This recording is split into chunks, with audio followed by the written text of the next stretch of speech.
Thank you for joining us here on Live Impact News on WCNC Plus. I'm Nick Sturdivant. Carlene Bragg is here in studio with me. Carlene, it's been a while. Good to be here with you. It's been a while since we had you in the afternoon. Yeah, I got to settle back in. I've been doing the evenings, filling in on the evenings. You didn't forget about us, did you? I did not forget. I almost paused. I was like, is that Carlene? Who is that person? Okay, but Carlene is here. I'm here. Glad to be back. Glad to have her here in the wheels of steel. Yeah, right. So we want to get to some news. We have a big day here. Look, we have some breaking news out of Dallas. We also have Vice President J.D. Vance expected to be in the area within the next couple of hours. We're keeping an eye on that.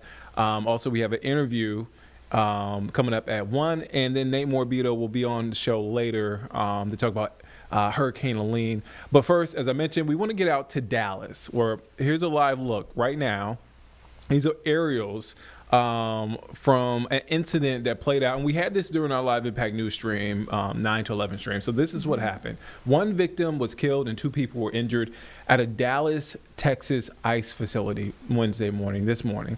The suspected shooter, who was found near ammunition containing anti-ICE messages, is dead. Officials and police, that's according to officials and police sources. I'm reading this from our content partners there in Dallas, WFAA.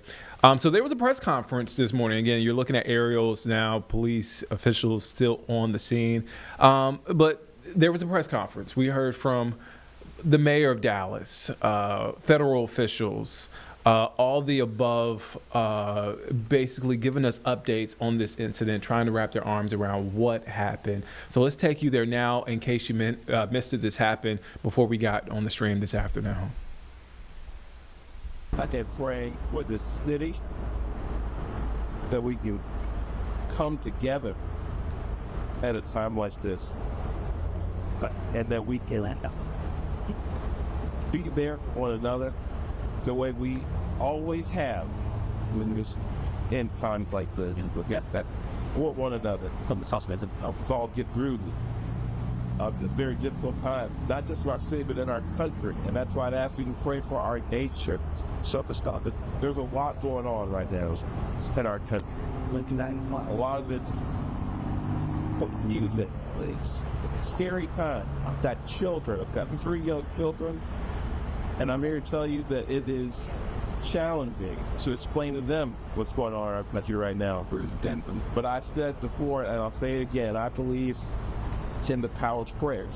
Change things. Yeah, it can change the hearts of people.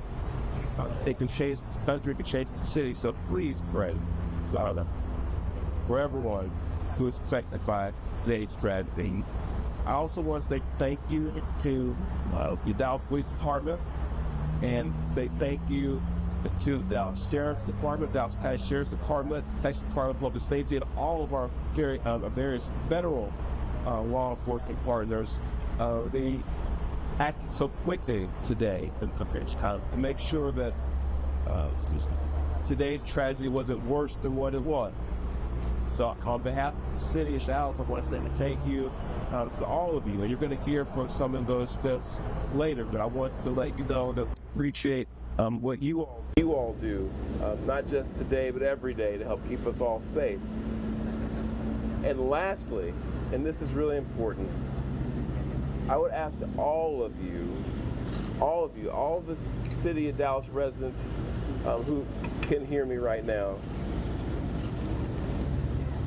let's be patient, let's remain calm, and let's let our law enforcement partners, our police department, do their job. This is an active investigation. There's still a lot of unanswered questions, and I want to encourage all of you to exercise a little bit of restraint and allow them to do their job to help make sure this continues to be a safe city, and that they can help us figure out what happened here today. But with that, I want to say, again, thank you to all the folks who came out this morning from our law enforcement community. I'll turn it over to our police chief, Daniel Como, to speak a little bit more directly to the investigation itself. And with that, Chief Como, thank you. Thank you, Mayor. Today at approximately 6:40 a.m., we received a assist the officer call. We responded to the call, got to the scene, and we later learned that we had 4 individuals that were shot, 2 of them deceased, including the shooter. The DPD was able to locate the shooter who was deceased. We're going to be working this investigation shoulder to shoulder with our federal partners. The FBI is on scene, and right now I'm going to introduce you to the SAC of the Dallas Field Division, FBI Joe Rumrock. Yeah, good morning. My name's Joe Rothrock. I'm the special agent in charge of the Dallas FBI Field Office. I want to first start by thanking our partners in local law enforcement, specifically the Dallas Police Department, for their quick and timely response. I can confirm at this time that the FBI is investigating this incident as an act of targeted violence. It is unfortunately just the most recent example we've seen of targeted violence, to include here in North Texas, where back on July 4th, we saw a coordinated attack carried out against an immigration detention center in Alvarado, Texas. What I can also share with you is that early evidence that we've seen from rounds that were found near the suspected shooter contain messages that are anti-ICE in nature. Again, this is just the most recent example of this type of attack. This will be a whole of government response. There will be no resource not utilized to bring all those individuals who are responsible to bring them to justice and to hold them accountable. While we're not releasing identities of any victims at this time, what I can confirm for you is no members of law enforcement were hurt during this attack. If any member of the public has information that would help the FBI's investigation, I would ask that you please report that to 1-800-CALL-FBI. Again, any piece of information will be helpful, but this will be an ongoing investigation between us, a number of federal partners, and our local partners, again, to ensure that anyone responsible is held accountable. With that, I will turn it over to my counterpart from the ICE Enforcement and Removal Office. Good morning. My name is Joshua Johnson. I'm the acting field office director for ICE Dallas. I'll be brief with my comments, but I do want to start off by saying thank you to the Dallas Police Department, Dallas FBI, HSI, CBP, ATF, and virtually every law enforcement officer in North Texas for your support. This is the second time I've had to stand in front of you and talk about a shooter at one of my facilities, and I think that the takeaway from all of this is that the rhetoric has to stop. There are people out there who are seeing what is being placed online, and they're coming and they're doing acts of violence against ICE employees. So that's kind of all I have for today, is that it's just got to stop. It's dangerous, and people are losing their lives. Thank you. Thank you all so much for coming. We really appreciate it. Again, thank you all so much. As it was said here today, if you do have any information, reach out to 1-800-CALL-FBI. Thank you. Thank you. This needs to stop. Violence is wrong. Politically motivated violence is wrong. It was 2 weeks ago today that we saw a political assassination in Utah that tore the heart out of much of this country. This is the third shooting in Texas directed at ICE or CBP. This must stop. To every politician who is using rhetoric demonizing ICE and demonizing CBP, stop. To every politician demanding that ICE agents be doxxed and calling for people to go after their families, stop. This has very real consequences. Look, in America, we disagree, that's fine, that's the democratic process. But your political opponents are not Nazis. We need to learn to work together without demonizing each other, without attacking each other. And I want to say thank you. I want to say thank you to the brave men and women of law enforcement. I want to say thank you to the brave men and women of ICE and CBP and everyone who puts their lives on the line to keep us safe. The divisive rhetoric tragically has real consequences. I hope that every one of us will pray, number one, for the safety of law enforcement that are risking their lives to keep us safe. Number two, for the health of those who were shot and injured today. We still don't know the full details of who was injured, but for the families also of the victims of this shooting. Violence has no place. It is wrong. And we should come together. If we want to have a debate about immigration policies, we can do so in the halls of Congress without demonizing each other, and especially without demonizing the men and women who every day put on a badge and go risk their lives to keep us safe.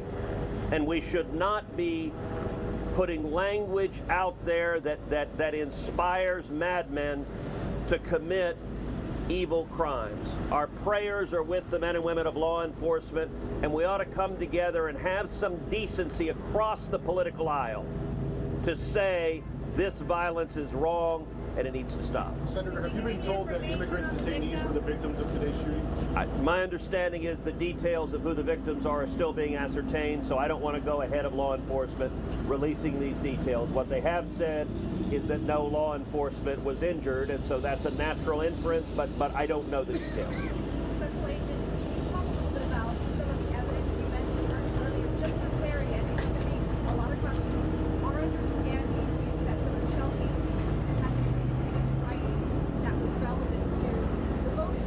Give us more information. So I'm not going to go into any more details at this time. We will come back to you when we have more details to share. Again, our goal here will be transparency as those details become available. But we are still in the early stages of an investigation. Information is still coming in. When we have more details, we will come back to this group. And just clarity as well on the victims and the convincing question that people are asking.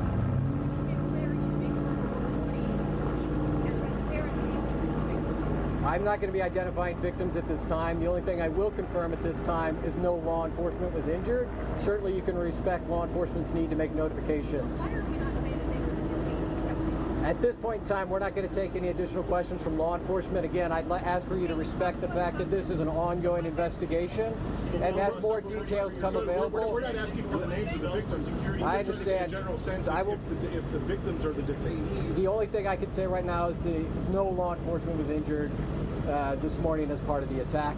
I won't be taking any more questions, neither will law enforcement this time. We'll come back to you later today or in the coming days when we have additional information. Thank you for your time. Thank you all.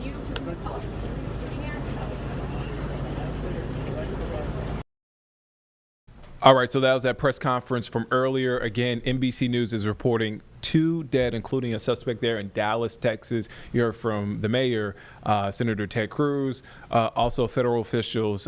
This incident happened just before 8 a.m. The motive unknown behind this shooting. And just to clarify, this is a facility that is a field office, an ICE field office. This is not a detention center. We'll have more updates throughout the afternoon on the shooting at this ICE facility in Dallas, Texas. All right, let's take a quick break. We'll be back in just 2 minutes here on Live Impact News on WCNC Plus.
All right, welcome back here on Live Impact News on WCNC Plus. I'm Nick Sturdivant. So we are following a story that we've been following, quite frankly, for months, but more recently, about a week. So this comes after conservative activist Charlie Kirk was assassinated at a Utah college campus a couple of weeks ago. There are a lot of people sharing their reactions online. And so over in Union County, tensions have escalated after Monroe's mayor, Robert Burns, who we've covered here in the past, and also an outspoken conservative, recently faced a vote of no confidence by city council. He publicly targeted a private citizen on social media. Again, this comes after the assassination of Charlie Kirk. WCNC Charlotte's Miles Harris is covering the story for us. Miles, you're familiar with the story. You've covered Mayor Burns in the past, and again, that no confidence vote by city council in recent months. Now this, catch us up. There was a meeting, I believe last night, correct me if I'm wrong. Folks are upset. Yeah. Mm-hmm. Yeah, absolutely there, Nick. I mean, you're really saying it. This is definitely a topic of conversation. During last night's city council member meeting here in Monroe, we had heard from citizens. We had also heard from organizations, and really the latest organization that the call to really react to those comments that were made on social media, specifically by Mayor Robert Burns, was the chapter here of the NAACP in Union County. So the president, Archie Hansley, he had a conversation and actually used his couple of minutes during last night's meeting to really speak on and really ask for city council to remove Mayor Robert Burns from his position, because they are calling, and what they are saying is that he is actually weaponizing his platform on social media, whether it's Twitter, whether it's Facebook, to attack private citizens in this community. So again, this all spews from really the reaction when it comes to the killing of Charlie Kirk, but we are hearing from obviously not just those citizens, but also hearing from organizations like the NAACP that are asking for the removal of the mayor because of the way that he is using social media. Now, Nick, you had talked about it and you had touched on he has already been censored here, with getting that vote of no contest actually from the city council following an incident, a really spew of incidents on social media. This happens to be one of the latest. And so we are actually hearing from Archie Hansley later on this evening, what is part of our story, but we've also already gotten a statement from Mayor Burns in reaction and really defending his cause on what he is doing on social media, saying that he is being transparent, that he is trying to hold both sides accountable here. And again, we'll obviously include that statement with our story later this evening here, but obviously a heated conversation when it comes to the back and forth of social media in regards to Mayor Robert Burns and how he's using that here in Union County. Nick. All right, Miles Harris covering that story. Again, tensions high in Union County. You can catch a story at 4 and 5 o'clock this evening. Miles, thank you for your time, man. All right, so that's Miles Harris. Again, you can catch him at 4 and 5 o'clock this evening here on WCNC Charlotte, on WCNC Plus, of course. All right, so let's shift gears now. Gotta talk about the weather. Let's talk about it. I have something to tell you. Now, for weeks, I've been telling you, I've been wanting to get on a boat. I've been trying to get on a boat. Okay. Right? Okay. 2 times, and I got rained out each time. Got rained out. It finally happened. I got to splish splash on a pontoon boat. Sure did. And I couldn't wait to just rub it in your face. When did this happen? Over the weekend. Oh, and I didn't see you Monday and Tuesday. You sure because didn't. So I've been sitting on it, waiting on it. Couldn't wait to tell you. I did it. Congratulations. Thank you. Congratulations. That's what I've been waiting for. I thought you were going to tell me that you made plans for a boat this weekend. Oh, no, with these rain chances. Oh, no. Already done. Already done. Let's clap it up for Carlene. Yay! Clap it up for Carlene. Carlene made it on the boat. I was wrong. I thought it was over. I thought she had to wait. You had no faith. I thought you had to wait until 2026. Sure didn't. You don't. You got it. You got it done. Carlene has just been living life. I've been living. I'm having a great time. I've been living vicariously through Carlene. Mine is the boat, but I've been living vicariously through Carlene. You can wave at me on the boat. I'll be on the boat with my straw hat. I'll be on looking land. Peace. Peace out. All right, let's get to the forecast. It is, it's supposed to be fall. It doesn't really feel fall-ish. No. So it's around 90. at some point we'll get the fall. We'll get there eventually. We'll get there eventually. Let's check in with meteorologist Majestic Storm for our full forecast.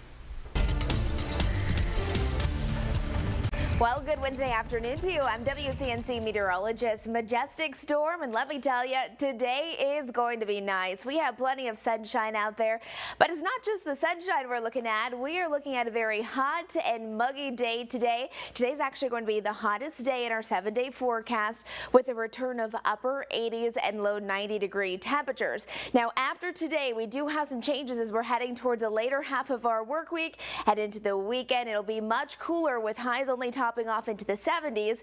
Rain chances are going to increase. We're also watching the opportunity for strong to severe thunderstorms, and then this weekend more unsettled weather. For today though, if you have any plans for your Wednesday, it's going to be nice. We have lots of sunshine. Yesterday was a warm one. We topped off at 89 degrees, and today we're forecasting 91. So more summer-like than fall-like, but one place where it actually feels really, really nice is up in the mountains. 74 degrees will be your high temperature today in Banner Elk.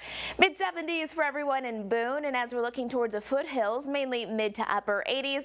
86 in Morganton with a nice mix of sun and clouds, and right around the Queen City, again, low 90-degree temperatures for us, Gastonia, even through Shelby.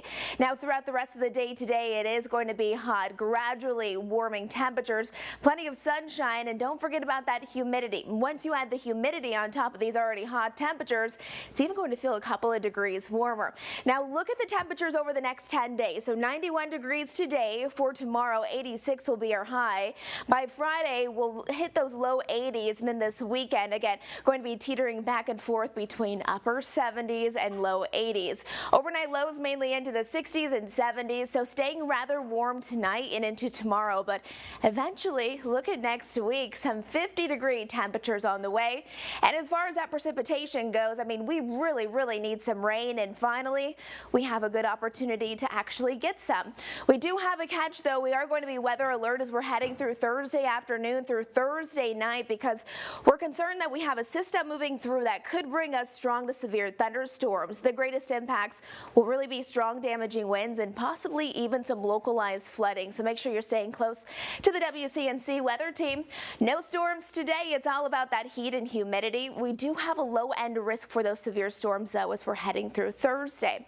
Let's walk you through our future cast. Here's about 5 o'clock tonight. It's going to stay quiet across Charlotte, but notice the mountains and the foothills. That's where we do have those scattered rain showers and even some thunderstorms that'll be ongoing. Tomorrow we're heading into our Thursday, more cloud coverage, but again, we're still watching for more active weather. That'll take us through the later evening hours and even straight into our Friday. So continuing to watch that very carefully. Another thing that we're watching will be the tropics. You can see how well defined Hurricane Gabrielle is, and this is our latest advisory coming in at 8 o'clock this morning. Again, this is mainly going to be a fish storm heading off to the north and to the east. We're not too concerned about that, but one thing we are concerned about will be these two waves. The National Hurricane Center has these waves continuing to strengthen, so over the next 2 days we could have another named storm and another one that could even bring some impacts across the southeast. Nonetheless, the rip currents are going to be very dangerous up and down the Carolinas today and into tomorrow, but stay close to our weather team. We'll keep you up to date with the very latest. 7-day forecast right here. A lot of sunshine today, 91 degrees for our high, low 70s tonight, and then we are weather alert Thursday and into Friday as strong to severe thunderstorms are ahead. Hope you have a great day and stay close to our team. We'll keep you up to date. All right, so that's a look at your full forecast. Again, we're weather alert. Looks like the back half of Thursday, Friday morning. So make sure you are aware. A lot of folks, especially the back half of Thursday, folks getting off of work, the front end of Friday, folks going into work. So make sure that you have our app, have WCNC Charlotte app. Also, you're plugged in on WCNC Plus. We're going to take a quick break. We'll be back in just 2 minutes. I promise. We'll be back in 2 minutes here on Live Impact News on WCNC Plus.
All right, welcome back here on Live Impact News on WCNC Plus. I'm Nick Sturdivant. Carlene is here. Jeb is here. Thank you for continuing to stick with us, stay with us here on Live Impact News on WCNC Plus.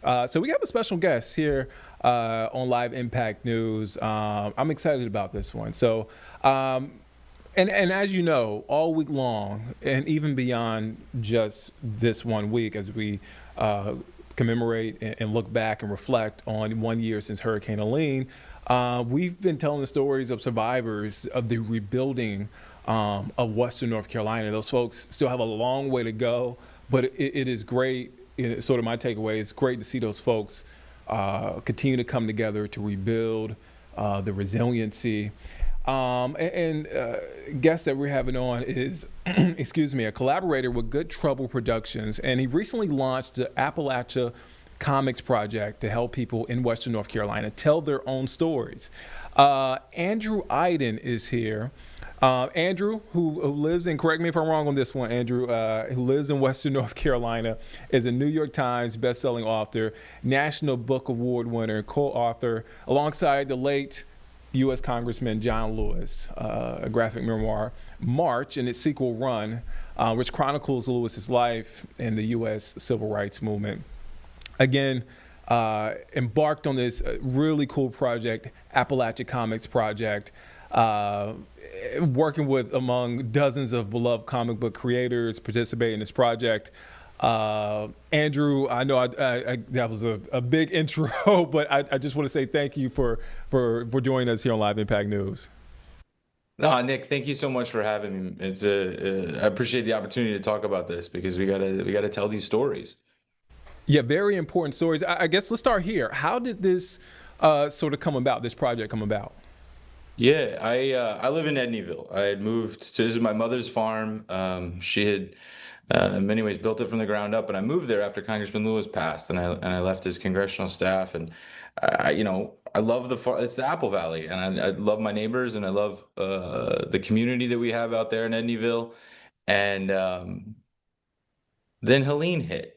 And I was out there in a way that really it was terrifying. I mean, I'd never seen society collapse like that in a way where it was like for like a week you couldn't use cash, right? You couldn't get through even the essential roads. And but what was so amazing about it is that everybody pulled together and we were taking care of one another, and you could tell who the helpers were because they just started doing the work. They didn't need permission, or they didn't, do it for, likes on Instagram or whatever. They were just going out there helping people, putting food in people's hands and fuel and everything else.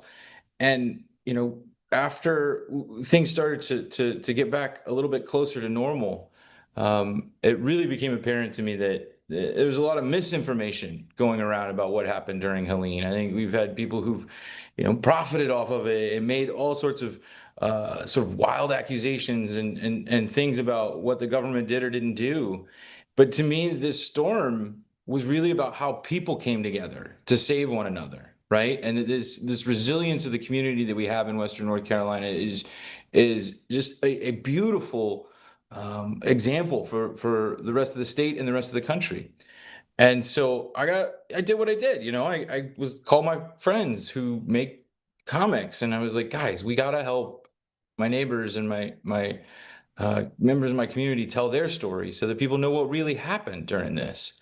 And we just started from there and put the word out, and one little news article in the Smoky Mountain News, and we got like 36 people asking to tell their story, more than we could possibly afford to make. And so we've been raising money, getting donations through AppalachiaComics.org. We've been doing a Kickstarter. It's just all about giving people who survived the storm the opportunity to have their own voice, right? Because all too often we overlook Appalachia as a place, even though it is a region of storytellers, and they have these incredible stories that really are inspirations that we could all use right now.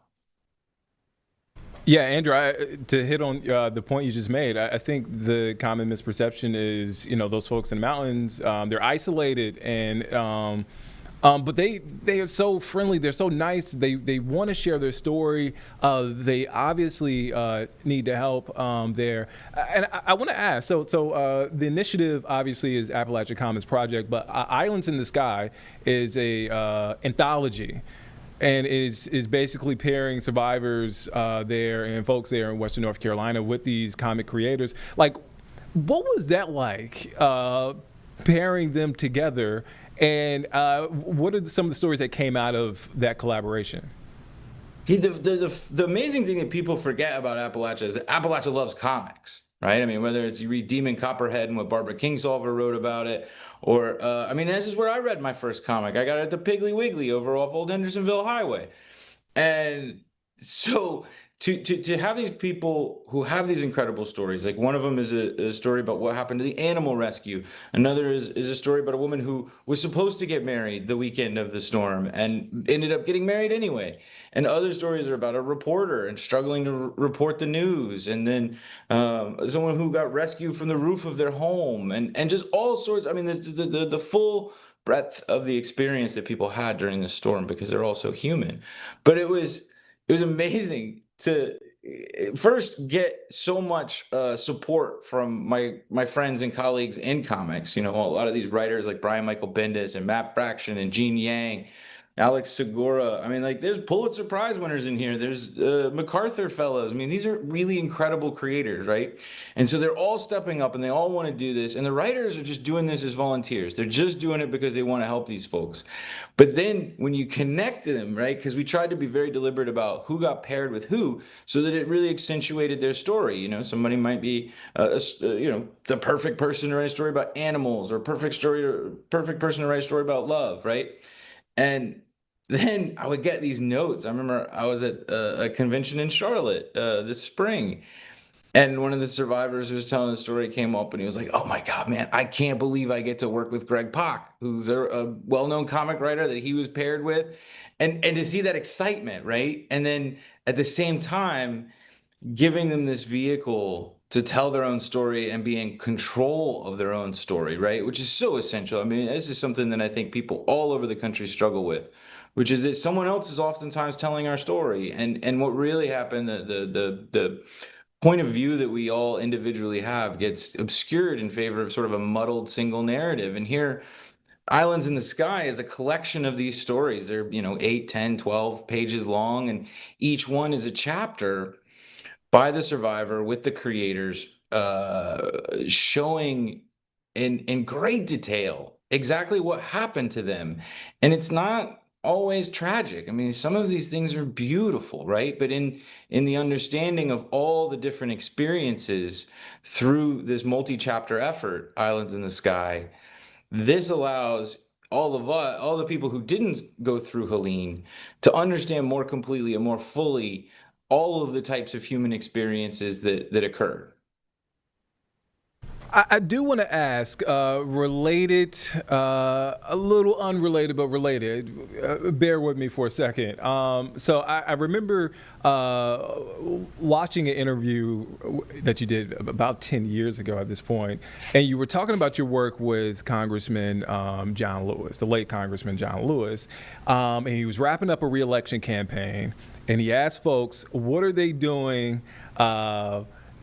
after everything, dies down? And folks said, I'm going to go with my family. I'm going to do this. I'm going to do that. You said, I'm going to go read comics. And somehow that developed a partnership because of, he pointed out, there were comics about MLK that were very influential. Did you ever, I say all that to say, and again, thank you for bearing with me on this story. Did you ever think about the late congressman as you were developing this project? Yeah, absolutely. I mean, Congressman Lewis always used to say, you got to tell the whole story. You got to make it plain. You got to make it real. You got to dramatize the conflict.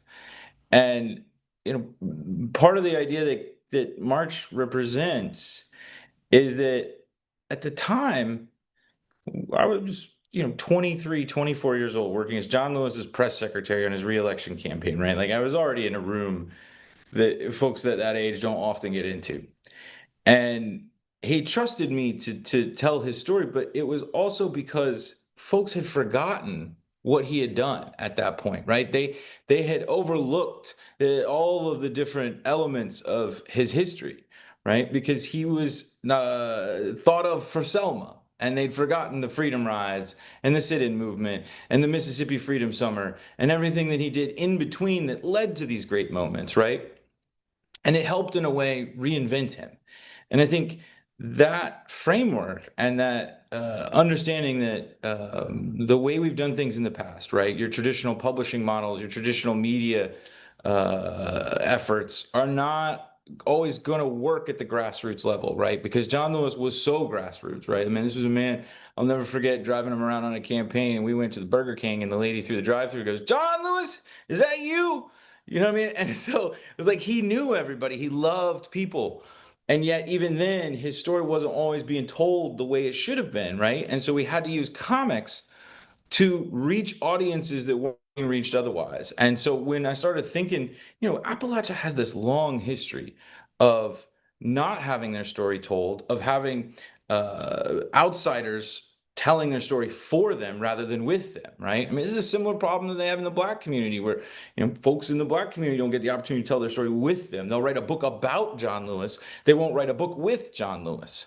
You know what I mean? And so we got the same problem in Appalachia. And so if John Lewis helped me build this model, and we did it through friendship and partnership over a decade and a half, there's a real sort of intellectual precedent for why we should do this, right? Because it's not just convincing the survivors or even the people on the ground to read it or to make it. It's about convincing all the people around the country to support it and embrace it, right? And if we could point to John Lewis and say, look, this worked for him. This is how we bring understanding to Appalachia. This is how we bring understanding to a people who've been overlooked and neglected for decades. It was on my mind the entire time. Yeah, Andrew, I can attest to John Lewis being a rock star. I covered him for a couple of years when I worked in Atlanta. And I think I got stiff-armed by a little old lady at a ceremony he was having. I think it was the renaming of Freedom Parkway to John Lewis Freedom Parkway. Oh, when that happened. So I remember, just what that was like. So to the comics, as far as Islands in the Sky, people are going to listen to this interview and they're going to say, hey, how can we get a copy? How can we help? How can folks do that? Go to AppalachiaComics.org. So AppalachiaComics.org. You can get copies of Islands in the Sky by doing a late pledge to our Kickstarter, but then soon we're also going to have them available for sale. You can make donations. A number of people have contacted us because they want to buy copies to be donated to schools and libraries, which is a program we've already got running, so that when they're ready, they'll go directly into the schools and libraries. So it starts with going to AppalachiaComics.org. And then from there, there's a lot of different ways to support it. The book will hopefully be in print next year. It's been really incredible to see all of the art and the storytelling coming together. Sometimes I get a little emotional, because it's like I lived through this. My neighbor passed away during the storm, right? Like these aren't just stories that happened to people I didn't know. These are friends of mine. These are community members that I've lived with now for a long time. And I'm really excited, for them to have this opportunity too, to be signing their own book and, giving it away to family members and seeing it in schools and seeing it in libraries. So anything anybody can do to support. We've raised about $32,000 for the book so far. It's going to cost about $50,000 to produce. So we definitely need to make up that gap. So that we can go to print and do all those sort of things. But it's been a perpetual campaign. We've been working really hard at it. We've gotten a lot of support from some incredible individuals. But we need more, and we need help spreading the word. So AppalachiaComics.org. Andrew, one last question before I get you out of here, and I thought about it. And you were talking about, you lived through this. Your neighbor passed away because of Hurricane Helene. Have you been able to process what happened through storytelling? Yeah, that's so the story I wrote for this is called Islands in the Sky. This is where the title came from, because I had to do the first story so that we knew how to start. And it comes from the fact that I went days without hearing another person's voice because we were so isolated, right? And maybe you get a little chirp on your two-way radio between you and your neighbor, but when the floodwaters hadn't receded, we couldn't get over there. You're just on your own. And I got this, I got out my mom's old radio, put in the D batteries, turn it on. And it was so terrifying because, you always imagine when you turn the dial on your radio, you can hear a station pretty quickly, right? But on that first day, you couldn't hear anything. It was just static, right? It was like the world had ended. And so I kept turning and I kept turning and I kept trying to work that dial. Finally, that night, I got a signal on the radio from a old Baptist church up on the side of the mountain not too far from me. And they were reading out the names of the missing. And the preacher stopped and he said, we need to take a moment to say a prayer for those that we can't find right now. We often talk about this region as the land of sky, but tonight we all live on islands in the sky. And that's the story that I've been writing, what it is to feel that sense of total isolation and then hear that first voice after that experience, right? And I'll be honest, I don't know that I've really fully processed it. It's been fits and starts. I think you don't even realize at the time what you're going through.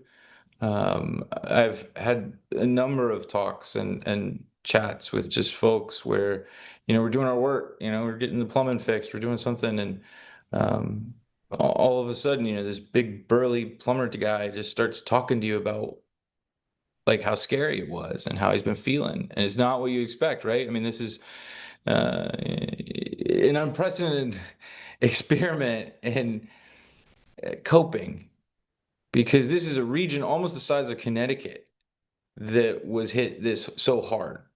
Tens of thousands, if not hundreds of thousands of people displaced in some level. And yeah, it's not like the world stops. We all have to go to work. We all have to put food on the table. And we're all just trying to get by and do the best we can. But the thing that has been so meaningful to me is almost every single one of the survivors participating in these stories has said this helped. This helped them feel less afraid. This helped them feel like they accomplished something by surviving. And I think that's what we need to remember when we make projects like this. It's not just a tool for telling the story, but the story is incredibly important. It's also a way for all of us who survived to process and experience the pain, the loss, but also the hope that we made it, that we got through this, and we'll get through it again. Yeah, as I heard recently, to put this into perspective, no matter where you live, we're all doing life together. That's Andrew Iden. Man, thank you for your time. Thank you for stopping by. Make sure you check out Appalachia Comics Project, what Andrew has going on, the Kickstarter campaign. Incredible work. Andrew, again, thank you for your time. And look, if you're just tuning into this interview will be on our digital platforms shortly. Our incredible digital team will have the full interview up. Andrew, again, thank you for your time. We'll have to have you back soon. Please, Nick. It's good to see you. Thank you for this. And I look forward to talking more, and I appreciate the support, man. This means a lot. Of course. Thank you, Andrew. Man, a powerful interview there from Andrew Iden. Yeah, wow. As we were doing the interview, going down memory lane, and remembering covering Congressman John Lewis, and that story coming full circle there. Let's take a quick break. We're going to pause for 2 minutes. We'll be back here again in 2 minutes here on Live Impact News on WCNC Plus.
All right, welcome back here on Live Impact News on WCNC Plus. I'm Nick Sertovan. We want to get to a bit of breaking news out of Charlotte Douglas Airport.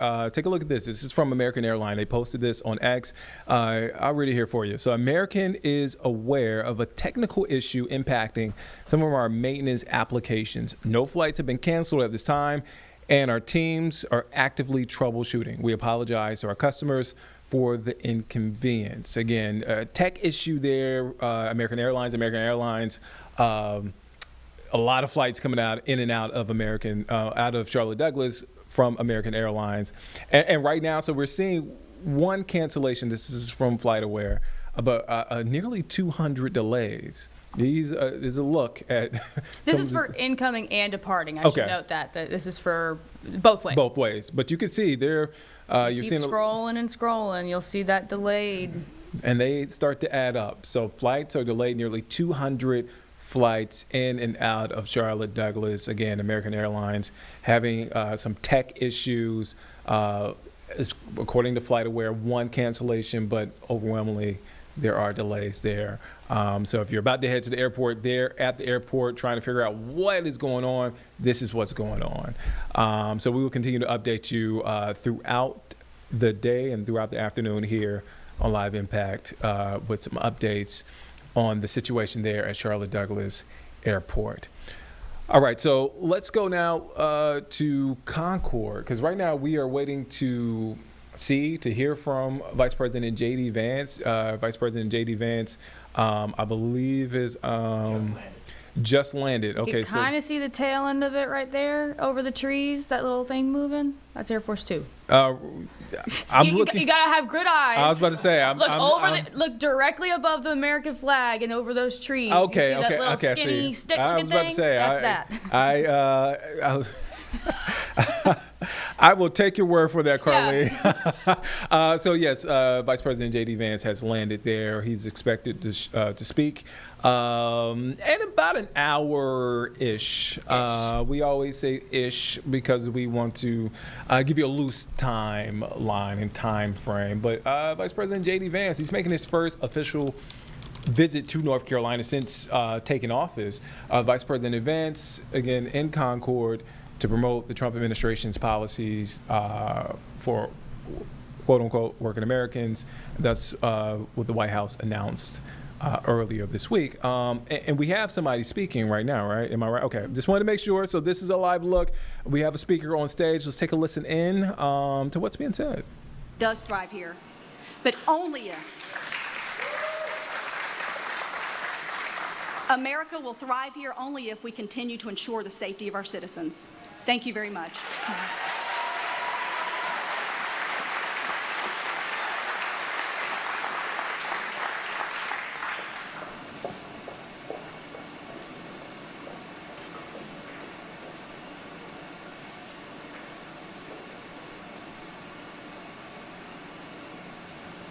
Ladies and gentlemen, please welcome to the stage State Senate President Pro Tempore Phil Berger.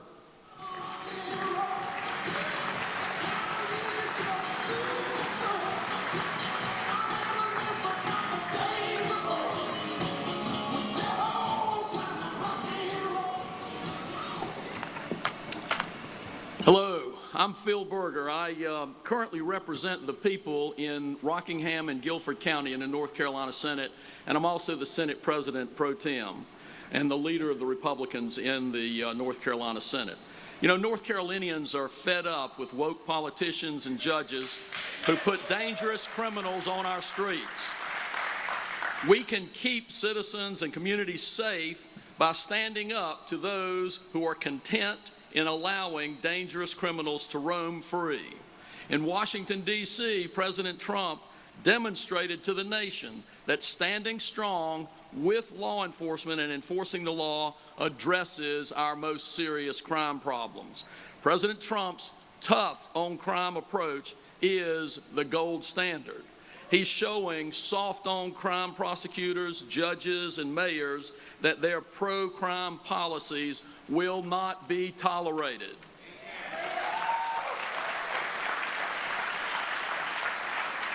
Thank you, President Trump, and thank you, Vice President Vance, for being dedicated to keeping us safe and putting law-abiding Americans first. This week, the General Assembly followed their lead and stood against cashless bail and for rules to keep violent offenders in jail. And we took action to revive North Carolina's death penalty. The Republican-led General Assembly will not condone lawlessness. As Attorney General, Roy Cooper and Josh Stein have failed the people of North Carolina. This week, Democrats in the state Senate panicked when I introduced an amendment to Irina's law that would force the Stein administration to take effective steps to carry out North Carolina's death penalty. They fled and refused to vote. If Josh Stein refuses to sign Irina's law, he's showing North Carolinians who he really stands with. And it's not the law-abiding citizens of North Carolina. It's special interests and soft-on-crime politicians that want to open jail cells and let criminals roam free and endanger you and the rest of the public. As long as Republicans control the state Senate, as long as I am the leader of the state Senate, that will not occur. I want to thank you for being here. God bless you. God bless America. Thank you.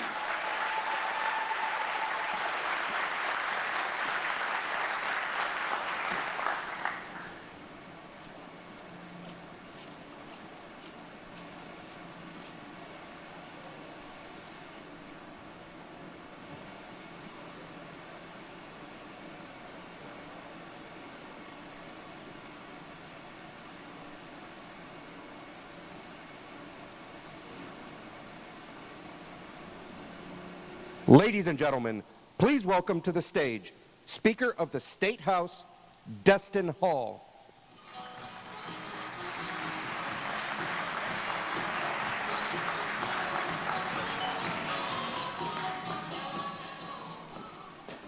Isn't it great to have a president who enforces the rule of law again, finally?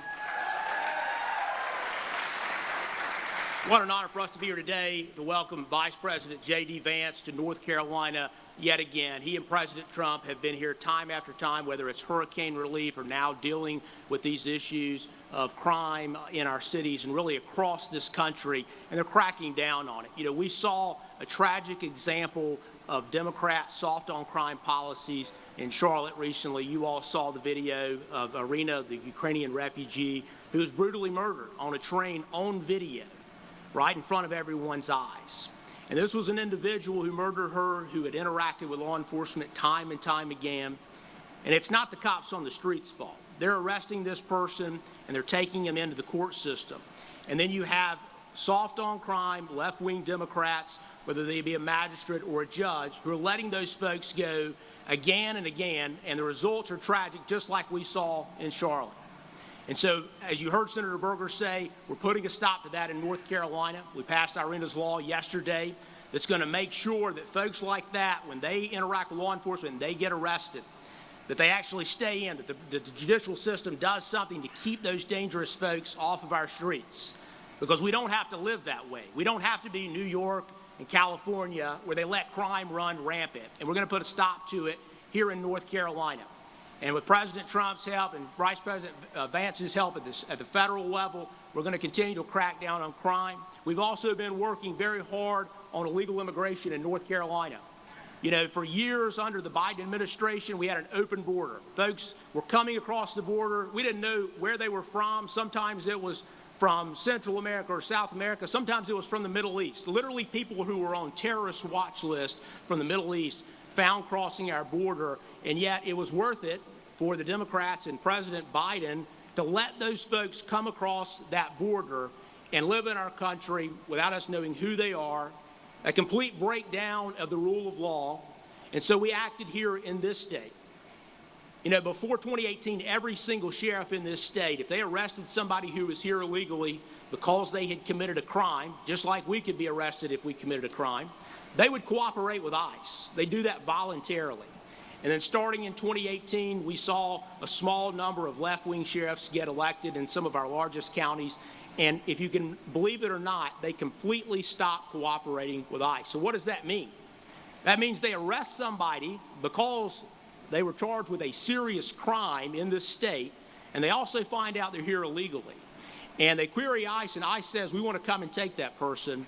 And there were sheriffs who would refuse to cooperate with them, period. Simply would not hand that person over to ICE if they had a detainer. And so we've changed the law. We've made it to where sheriffs had to cooperate with ICE. And we were down to just one or two left who were not wanting to cooperate. And so we've fixed that yet again, because if you're here in this country illegally, you've already broken the law, quite frankly. If you cross our border without authorization to do so, that is a crime. And I'm thankful that we have an administration now with President Trump and Vice President Vance that's going to enforce those laws that are on our books and not allow for the Democratic open borders policies to continue. And we're going to keep doing on the state level everything we can, making sure that when our law enforcement, when they interact with folks who are here illegally committing crimes, they cooperate with ICE, because if you're here illegally, you have to go. It's as simple as that. Many people do it the right way, and they've done it for many years.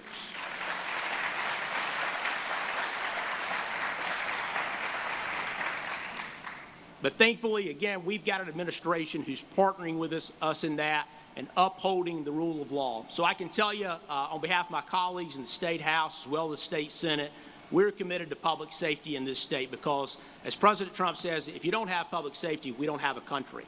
And the same thing in North Carolina. If our streets are not safe, no matter where it's at, no matter whether it's in a small town or whether it's in uptown Charlotte, if we don't have safe seats, we simply do not have a country, and we don't have to live the way we have, putting up with violent crime. We're going to put a stop to it. We're going to continue to work with the Trump administration to make sure that happens. Honored to be with you all here today. Thank you for coming out and supporting this administration and Vice President Vance.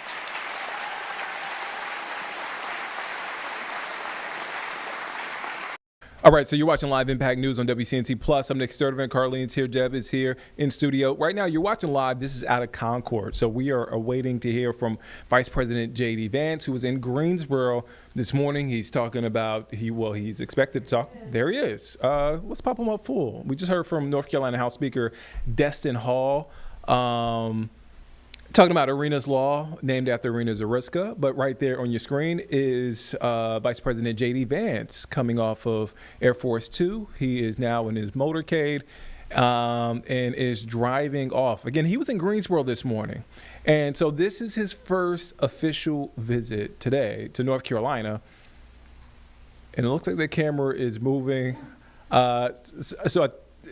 Let's hang on this for a little bit just in case it... Maybe there's readjusting. Maybe they're readjusting. Right? It's a beautiful day. I will give you that. They're looking at a helicopter or something. Yeah. Okay. All right. So it looks like we got Vance coming off of Air Force 2. He is headed now to this event in Concord, which is taking place. We heard from, as I mentioned earlier, North Carolina House Speaker Destin Hall. He mentioned Arena's Law that passed both the House and the Senate, and now is on Governor Josh Stein's desk. So we're going to get back to that event in just a moment. But first, we want to take a quick break. We'll be back here in 2 minutes on Live Impact News on WCNC Plus.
Welcome back here on Live Impact News on WCNC Plus. I'm Nick Sturdivant. We want to get now to some breaking news. This is out of LA. So take a look at this. What we know right now, and this is a helicopter shot from NBC4 out in LA. So this is a pursuit of a big rig, a possible kidnapping. That's what NBC4 in LA is reporting. Let's take a listen in to their coverage. Whoever's driving this probably has driven one before. They look pretty competent behind the wheel. They're not having trouble controlling that vehicle very much at all.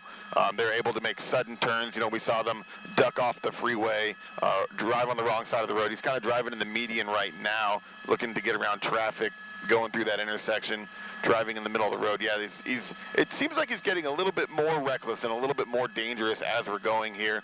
But again, he's on the street, and so that's, you know, going to be more dangerous. There's going to be more variables and situations that he's going to run into. Looks like he's going to run a red light here. There's another police vehicle right there. I don't know if he was involved or saw it coming or what, but he just passed a police vehicle as he went through that intersection.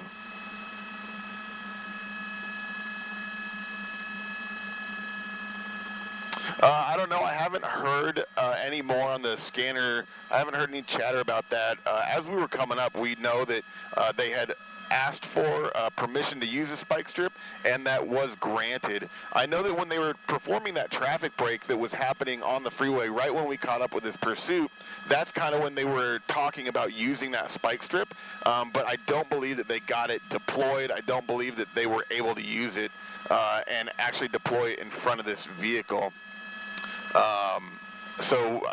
And those aren't things that you can easily set up. You have to have a little bit of notice, and you have to be able to predict where this pursuit is going to go in order to get an officer there, get them out of the vehicle, get the spike strip ready. And I don't also pursuit. That's kind of when they were talking about using that spike strip, but I don't believe that they got it deployed. I don't believe that they were able to use it and actually deploy it in front of this vehicle. And those aren't things that you can easily set up. You have to have a little bit of notice, and you have to be able to predict where this pursuit is going to go in order to get an officer there, get them out of the vehicle, get the spike strip ready. And I don't believe every vehicle has a spike strip in it. You need to have a vehicle, a patrol vehicle that has a spike strip in it, and an officer that knows how to use it. So that's, you know, it's going to take a little bit to set that up.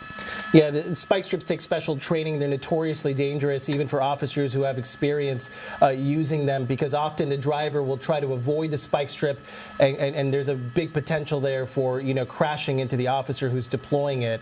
The one thing, Brian, since we've joined you, and since this person's jumped off the freeway, they clearly don't know where they're going. It's almost like they're going in a kind of a circle-ish area around this, you know, Brea, Fullerton, you know, wherever we are now. I mean, now we're seeing this vehicle finally come to a stop. Let's see what happens here. Oh, okay. Do something as a water bottle? So it's a water bottle thrown, out, or it fell out. And the person seemed to be on the phone. So we're in Buena Park now. Yeah. And this is interesting. He stopped. It looks like he stopped for no reason. He just decided to stop. So you can see 5, 6, 7 officers behind him, and he simply stopped. Right. This is interesting. But hand is still on the steering wheel there. Yep, and it looks like he started moving there for a second. It looks like he's talking to officers, so he's gesturing, talking to officers. It does look like he has a phone. All right, he's going again. It looks like we're in the Buena Park area right now. This is on Commonwealth Avenue, approaching Beach Boulevard, obviously a major thoroughfare if you know the Buena Park area. And also, Brian, I believe he's heading in the direction of the 5 freeway, which will be another option for him coming up shortly. Yeah, he's traveling west right now through Buena Park. And, yeah, should be coming up to the 5 soon. So we'll see if he takes that. He's been real unpredictable. He's been on the freeway a lot. He's now been on the streets a lot. So, you know, we're just going to be along for the ride. It looks, you know, people that are doing pursuits like this oftentimes are having, you know, some kind of situation going on that's leading to them not thinking correctly. Obviously, a rational person who's thinking correctly is not going to be, leading police on a pursuit, especially a pursuit this long. So he seemed agitated. He opened that door. He was gesturing to the police officers. He definitely seems agitated. I'd be curious to know if there is actually still somebody in, a passenger in there, and if there is, why? Oh, it does. There is. There's a person there. Look at that. But I'm curious why they didn't hop out when the vehicle stopped. Well, you can only imagine. So we're getting a little bit more information again from Fontana Police. They're calling this a cold-plated vehicle, which means that the plate that you see half hanging off the front of the truck does not match the actual vehicle itself. So they believe that's why it's a stolen vehicle to begin with, and that the passenger may be a woman, regardless of who the passenger is. The thing is, too, Brian and Annabelle, is they could be under the threat of a weapon by the driver, who seems very erratic. And again, this passenger, according to Fontana Police, had been on the phone with 911 saying that the driver would not let them out of the truck. And then suddenly that call with 911 got disconnected, and they have not been able to reconnect with the passenger. We did see the driver of the big rig on the phone moments ago when he stopped and said some things to the officers behind him. And now it looks like the passenger window is open too. Okay. Oh, look, this person may be trying to help or being asked to help. Okay, that person inside is gesturing. Yeah, that's very odd here. Again, very, very concerning for that person who is inside. And as Jonathan was saying, asking to be let out, but that person is not allowing them to exit to get out of that vehicle. So, don't know what this is going to look like here, but for anybody tuning in, this is a pursuit that started around 9:29 this morning at Foothill and Palmetto in the Fontana area, and now we're in Buena Park. Is that what you were saying, Jonathan, or Brian? We're in the Buena Park area. Are we right still now. there? Yeah. We're in Buena Park right now. So this is a stolen going through a neighborhood now. Right, and officers believe this is a stolen big rig with a person inside. That passenger is a possible kidnapped person. So. Monitoring the situation, we've seen all sorts of things. At one point, Brian, we did see this vehicle stop.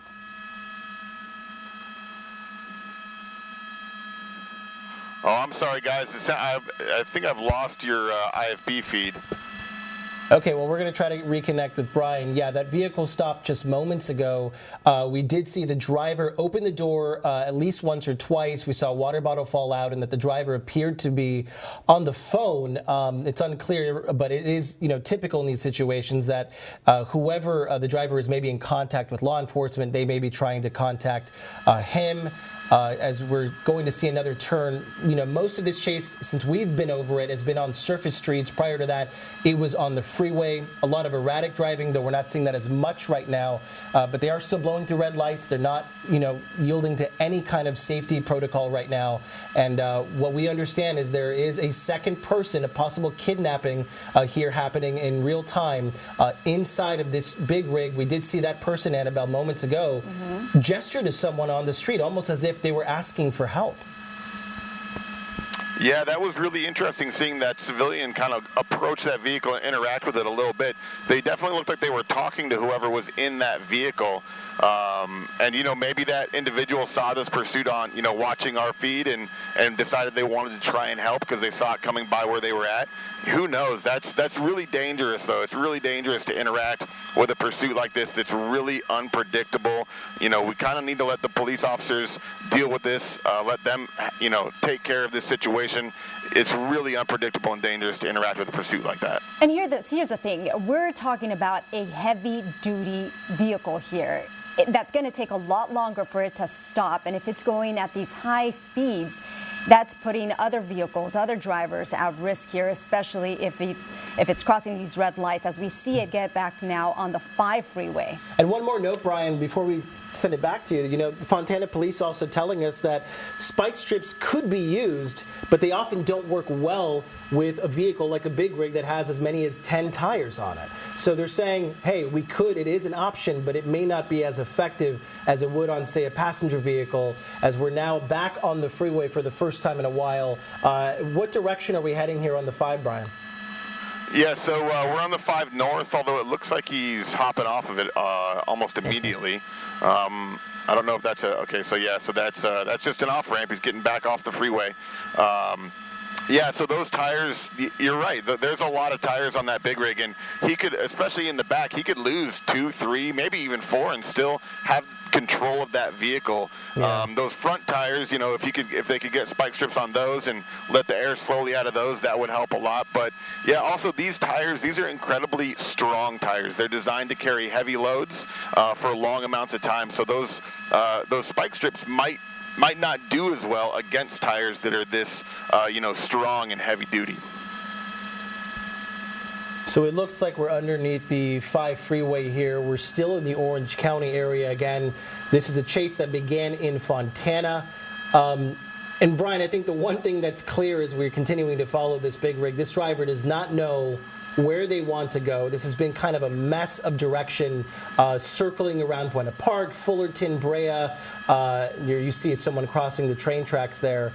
And they clearly don't have a plan. But the issue is they have this basically a tank that they're driving, and all the officers on the ground can do is follow, because they can't pit this. They don't have a direction. They can't really spike strip it. It's going to be one of those things where are they just going to wait till they run out of gas? And even then, you know, we talked about it. These big rigs can carry hundreds of gallons of gasoline at a time, or diesel, and they can go for, they're designed to go for quite a while. Yeah, it really, I mean, I've seen pursuits with large vehicles like this go for quite a while. So it's unpredictable. I definitely think this person doesn't know where they are. They don't know where they're going. They have been really aimless getting on, getting off the freeway, as you just saw. He was on the 5 there for just a single stop. So yeah, it seems like this guy doesn't know where he's going, doesn't really have a plan, and is just kind of running out until he can figure something out, or he can cool off, calm down, and just get out and give up. Which that happens as well. That happens on a lot of pursuits where we're watching this pursuit for a while, and all of a sudden they stop, they get out, and they go, "Hey, I'm done," because they come to their senses. They realize they're not getting away. They know there's helicopters above. There's multiple ground units, you know, behind them, and they just go, "Okay, I'm not getting away. I'm going to call it quits." And that's what we would hope for. That's what we want this person to do, to stop putting the public in danger. But right now, they're just kind of aimlessly wandering around here in, you know, we've kind of gone through Fullerton and Buena Park and Anaheim, and we're kind of back into Buena Park now. But hopefully they just end this soon. All right, so we see, Brian, this driver, this pursuit is on Knott Avenue. Can you just kind of widen your shot a little bit more just to see what's ahead here? Brian, do we have you here? Hey, I've got you. Sorry, I lost you for a moment. What was that question? Yeah, if you can just widen your shot a little bit more. I know this pursuit is on Knott Avenue. You just want to see what's coming up here. All right, so it seems like a red light. And here we go. Oh, boy. Yeah, so what's interesting is that oftentimes we've seen at intersections, this driver has been making right turns and at some points has been crossing those red lights. Very, very dangerous situation. Again, we still don't know much about that person who may be kidnapped inside. I think, you know, there was a moment there, Brian, where I thought they were going to pull over. They were going to give up. When he opened the door, all he did was yell at officers, seemingly, and he was on the phone. We saw the water bottle fall out, and moments later we confirmed that, yes, there is a person in that passenger seat. Again, Fontana police saying this is a possible kidnapping inside of a stolen big rig. Here we are back on the freeway. It's just kind of this back and forth. They end up, lately we've seen, Brian, you know, as much as this was on the freeway to begin with, they seem to go one exit and hop right back off. And again, it's just another sign that despite it looks like seven vehicles, patrol vehicles behind it, they don't have a clue what they want to do here. This driver does not know where he wants to go. And that's what makes this really difficult for officers. They're just kind of following along with whatever the driver seems to want to do. Right, like there's no actual game plan here as to how they're going to get this driver to stop. You can't pit it, you can't spike strip it. They don't have a direction, a clear direction of where they're going. And then this driver doesn't seem to want to stay on the freeway for longer than an exit or two. We'll see what they do here. Yeah, so we're back on the 91 now, and you know, you're right. This is going to be really hard to predict for the officers to get something in front of this person because they keep getting off the freeway, changing where they're going. They're just kind of driving erratically around this area, so that's definitely going to be difficult for officers to All right, so he stayed on the freeway a little bit now, and the majority of this pursuit was on the freeway. He came down the 15, got onto the 60, got onto the 57 to the 91. He's on the 5 for a minute, so he's been on the freeway a lot for the majority of this, but he's also gotten off the streets recently in this pursuit and been on the streets a lot. I would rather him be here on the freeway. It's a little bit safer. You see, that's a CHP unit that's pulling up alongside. You know, this is interesting. I didn't ever used to see this tactic where a CHP officer would pull up close to the suspect vehicle, but I've seen it a few times recently, and this is kind of wild to me. It's not something that I've seen a lot, and I'm not sure what exactly they're trying to do here by pulling up so close. Perhaps get these civilian vehicles out of the way that I don't think that silver vehicle next to the truck knows that there's a pursuit behind them. So maybe these officers are trying to get people to stay back, keep people from passing this dangerous driver. He's staying on the freeway for right now, but we have seen him try and what they call ramp the officers when they suddenly jump off of the freeway. Yeah, we never used to see, to your point, we never used to see this getting ahead of the vehicle ever.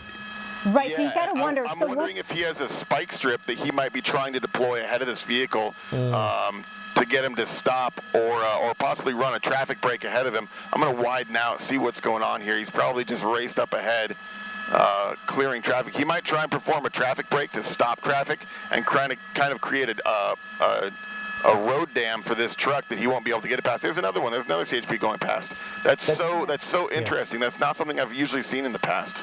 So this is the second time that they would attempt a traffic stop if that's what they're trying to do here, right, Brian? And Brian, explain what happened last time they tried it. Yeah, so last time they tried it, he actually went all the way over to the shoulder, and he drove around the traffic break on the shoulder. So I'm not sure. There's a third. That was another CHP vehicle and another one. So they're planning something. Something is going on, but it looks like this guy might be trying to get off the freeway. He's obviously seeing those vehicles go past him as well. So he might try and get off the freeway and avoid whatever they're setting up. They might be going ahead and blocking off ramps so that he can't get off if they perform a roadblock. So we'll see. We'll see what's going to happen with those CHP officers getting ahead of this pursuit. But that's definitely unique and something I have not seen very much. Yeah, we have seen the CHP be a lot more aggressive with these chases over the last maybe 3-4 months or so. A noticeable difference in tactics, though I don't think it's something that they're making openly public right now. And the issue here, Brian, as I'm watching this truck get on the off-ramp, you know, you can't get too far ahead, you're right, because then they see what's happening and they veer for the first exit, and it looks like that's exactly what happened here. The other issue is if you try to block the path, you run the risk of this person just driving through you. Like I said, this is not your average passenger vehicle. This is basically a tank on wheels, you know, with speeds that can pick up pretty quickly. You really run the risk of putting your officers in front of a vehicle like this. Yeah, absolutely, right. So that vehicle, that tractor trailer, or that tractor would have no problem pushing a police vehicle out of the way. You know, it's designed to haul a real heavy trailer, so it's going to have plenty of power to push, you know, a single vehicle out of the way without too much problem. But yeah, so we kind of saw it happen where they zoomed ahead, but then they, you know, the vehicle got off the freeway. And now we're back on surface streets. A lot of this is now starting to look familiar, Brian. Can you give us a sense of where we are at this point? I'm seeing a lot of familiar street names, Brookhurst, the 91 freeway, things like that, and it just seems like we're going in one giant circle. It does seem like that. It seems like, and maybe he is familiar with this area. Maybe when he stole this vehicle, his intent was to come down here with it anyways. And so we've gone to an area where he's familiar with, because a lot of times these pursuits, when they end up driving in circles like this, it's because they're familiar with the area.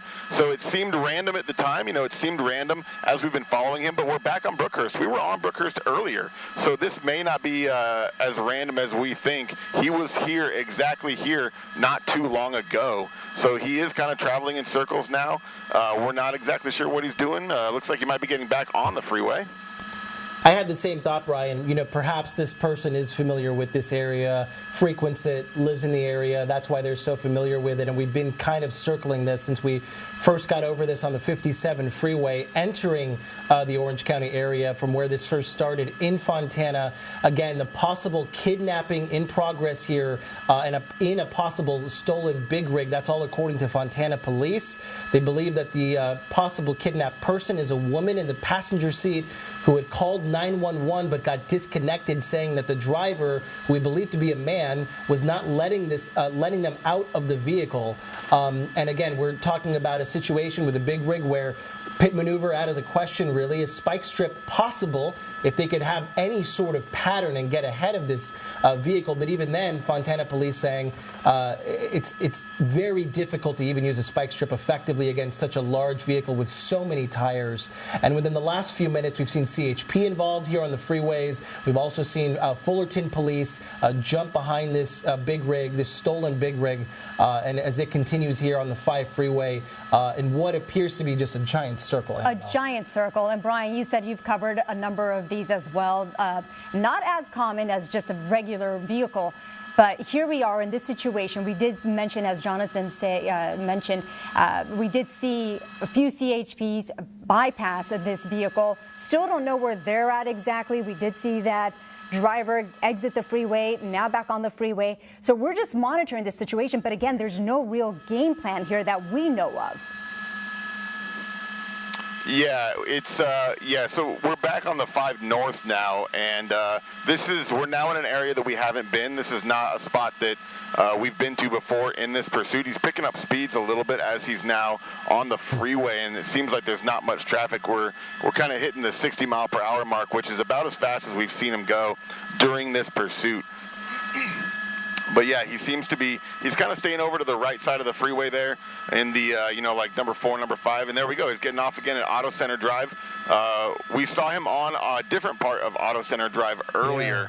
Yeah. But there he goes back off the freeway, perhaps staying in an area that he's familiar with, but just kind of trying to drive and get away and kind of see what happens. But yeah, so now we're back to slower speeds, back to a more dangerous situation. But there you go. See, driving again north, just on a road next to the freeway. All those ground units still below him. There's an air unit still in the air above him. So he's not going to get away. The bottom line is, unless they call off the ground units, go into surveillance mode with the air unit, this guy's not going to get away. Yeah, we saw some of those vehicles just kind of get out of their way as they were trying to maneuver to get onto that, to make that right turn there. The other thing too, Brian, is this driver may know that the further north they go on the 5 freeway, they're going to hit a lot more traffic, especially once the 5 enters LA County. So they may know that. Obviously the 5 freeway a little bit emptier at this hour in the Orange County area. They seem to be trying to stay away from as much traffic as possible. That's why we've seen this person go on the wrong side of the road at some points, and obviously stick to freeways that are much more open. But there doesn't seem to be a game plan at all as they make yet another right turn, and the circle continues. Yeah, he's just kind of going in the same area, kind of doing circles. I'm looking out my window right now at the 5 North, and yeah, it's not particularly light traffic. There is plenty of cars on it on both the northbound and southbound sides. So yeah, and the closer he gets to LA, the more populated it's going to get. So he may be staying off the freeway on purpose. Oh, he's coming to a stop. All right, that's the same person. That's the same person as earlier, I think. Oh, okay. Wait, did that person just hand something or drop something off on that vehicle? There's a Bearcat. Oh. They just rammed it with a Bearcat. Holy moly. You need a tank to stop a tank.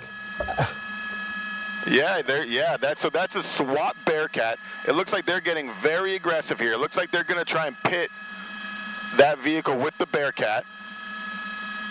All right, and this is a narrow street, so again, we see a bunch of vehicles here as well. We're going to try it again here. This is a very dangerous situation. Now we're seeing speeds pick up. We want to let our viewers know the 11 o'clock Sorry, we're trying to get everything together here. The 11 o'clock news on NBC4 is started early here. We've been over at Chase out of the Fontana area, now in Orange County. It is a big rig, a possible stolen big rig that we've been following, and a possible kidnapping. We understand that there's a potential woman in the passenger seat. We've seen a person reach out to people on the street, and in the last few seconds, we've seen that Bearcat there, a SWAT vehicle, trying to meet its match, trying to pit this truck and finally bring this chase to an end. We want to get back up to our Brian Andrews. He's been following this in News Chopper 4. And yes, we started our newscast early. Brian, we want to get back up to you. This is quite the development here. Yeah, this is pretty aggressive and pretty wild. This is something I have not seen very often at all, is using a Bearcat to try and pit a larger vehicle like this. But that's what they need, that Bearcat. That's okay. So we're gonna. I might drop the shot here. He's kind of driving unpredictably, so I'm gonna try and keep the shot here, but it's gonna be a little bit tough. All right, we got it. Yeah, so that Bearcat, that's a heavy vehicle, and what they're gonna do is they're gonna use that heavy vehicle to try and pit that heavy tractor. You're watching Live Impact News on WCNC Plus. I'm Nick Sertivant. Right now, you're watching live there in L.A. on the big screen there, a pursuit of a big rig. You see, it's a stolen big rig, possible kidnapping situation. You heard there from the newscast, from our partners there in L.A., KNBC. There might be a woman in the passenger seat. So you see there, police have been, how long have we been on this? We've been on this for a while. It's been about 20, 25 minutes. Yeah, we started at 1:40. And it was going on before we got on this. So we'll keep an eye on this. Also, top right, that is a look at the crowd there waiting to hear from Vice President J.D. Vance in Concord. He is set to speak momentarily. We just heard from RNC Chair Michael Whatley, also running for U.S. Senate. And so we are waiting to hear from Vance, see Vance and hear from Vance. I see the crowd standing up. So once he pops up, we'll take you there. And right below that, also streaming on our secondary channel, DC plane crash families are set to speak. So that's happening right now. Again, families who lost loved ones aboard that American Eagle flight holding that press conference. So again, that is happening right now. And of course, this press conference, along with what you're seeing in your top right of the event in Concord with Vice President J.D. Vance, is being streamed on our secondary channel on WCNC Plus. Let's get back now to, I'm kind of stalling because it looks like, just to be transparent, it looks like we may have some action here. I'm listening to it, Nick. Okay. And so, in setups like these, we use what's called a malt box, where Yep. all of the cameras from all the different media outlets get the same audio from the podium. The sound just came back up, so now I can kind of hear that they're playing music, that Okay. the crowd is talking. That allows us here in Live Impact News to kind of keep an ear on what's happening, so that even if you at home are watching the police chase in L.A., Nick and I are keeping an ear on what's happening there in Concord, where we can see the podium now has the seal. Yeah. So as we keep an eye on that, James is keeping an ear out on that. Let's go back to the chase there in L.A. Again, a big rig, stolen, possible kidnap situation. So let's go out to that live coverage from KNBC. And we know that Bearcat is going to try to pit this vehicle again. I said it earlier, you need a tank to stop a tank. We've seen big rig chases before. I don't know if we've seen a Bearcat follow this closely behind a chase like this. Yeah, I've definitely never seen this. I've never seen a Bearcat get involved in a pursuit like this. Okay, this is interesting. Looks like that Bearcat's moving in. Yeah. He's going to try and stop him. So that Bearcat is armored. It's got bulletproof everything. It's got a turret on the top. So these are undercover vehicles. These are not civilians. These are undercover officers, probably from Fontana. They pinned him in. The passenger looks like they have opened their door. The passenger's door is open. Hands are up from the passenger. Driver hasn't done anything right now. Oh, boy. Well, it looks like we've lost Brian's shot there. It looks like officers here have finally pinned in this big rig. We have the person in the passenger seat who Fontana believes may be a kidnapping victim here. with their hands raised. We've seen that person interact with people on the street. We can only assume begging for help. We understand that person who you see whose hands are raised had called 911 saying that the driver of the big rig would not let them out of the big rig. So you see how quickly that person was to give up. All right, we see the driver finally getting out. All right, so we want to come in. I know you're watching that Pursuit Live. It looks like they got a suspect. So happening right now, we just saw this. You're watching this live as it happens. Vice President J.D. Vance just got to the stage here in Concord, or there in Concord, I should say. He's here in the Charlotte area. First official visit. Let's bring him up full. Here, J.D. Vance. Here he is. J.D. Vance is here on stage, set to speak his first official visit here in North Carolina since taking office. Let's take a listen in. To be back in the great state of North Carolina. Thank you all so much for having me. I want to thank, first of all, these incredible law enforcement officers we have behind us. Thank you all for your service and for what you do. It's a good looking crew. It's a little hot in here. If those of you who are watching at home don't know, it's a little hot in here. And they've got their navy blue uniforms on over here. I bet they're even hotter than we are, standing up there under the spotlight, but they've done much tougher jobs, I think, before. So we're thrilled to have you guys here.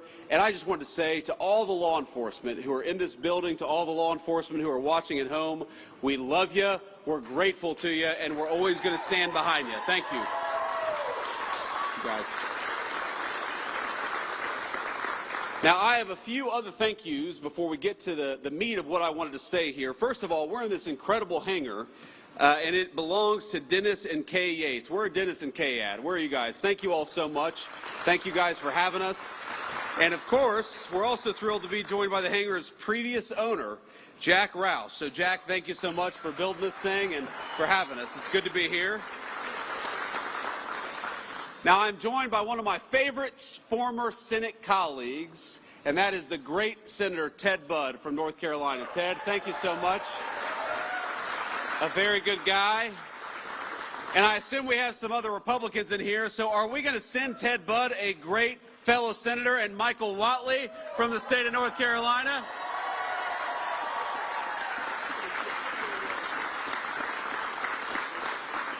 Now, Michael Whatley, I got to know. He was the RNC chair. He was a great friend of me and of the whole administration during the race. But Michael loves the state of North Carolina. He's going to fight for law enforcement. He's going to fight for law and order. He's going to fight for good jobs. He's going to fight for North Carolinians and nobody else. Michael Whatley, God bless you, man. Thank you so much for being here.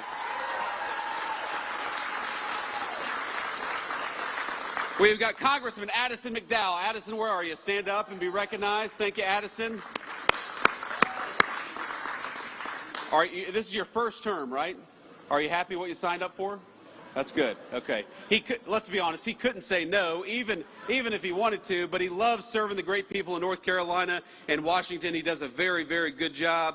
And then I also want to give a shout out to Mark Harris. Mark, where are you? Please, Mark, you're a great guy. Thank you for everything. But I want to just say that being here in North Carolina, we're here to talk about law and order. We're here to talk about law enforcement, and we're here to talk about the basic fact that you all pay your taxes. They go to safe streets and safe cities. You ought to be able to enjoy the places that were built by your tax dollars. You ought to be afraid, the criminals ought to be afraid of you. You ought not be afraid of the criminals. It's very simple. And I think for too long in this country, we actually took the exact wrong approach. We told people that if you were walking down a city street and there was a crazy person over there yelling and screaming at your kids, you ought to walk to the other side of the street rather than possibly be accosted by a violent person. Well, you know what I think? I think that if a person is being violent and threatening to young children and young families, they ought to send their asses to prison instead of telling people that they got to cross the other side of the street. Now, and Ted is going to be mad at me. Ted is a good Christian man. He does not cuss. So, Ted, forgive me. but I get a little fired up sometimes when I'm talking about this. Look, I've gotten in arguments with people before. You know, a couple years ago, I took my family to New York City. This was when I was in the United States Senate. We spent a few days there. It was a wonderful trip in a lot of ways. But, you know, every time we went to the subway, I'd have one of my kids grabbing onto my leg or afraid because there was a crazy person yelling, hollering, and screaming at a 3-year-old little kid. Why do we live like this? Why do we accept this in our communities? And the answer is because of bad political leadership. We have accepted for too long this idea that we ought to give over our streets to criminals and to vagrants and to people who are screaming at us instead of taking back our streets with our incredible law enforcement.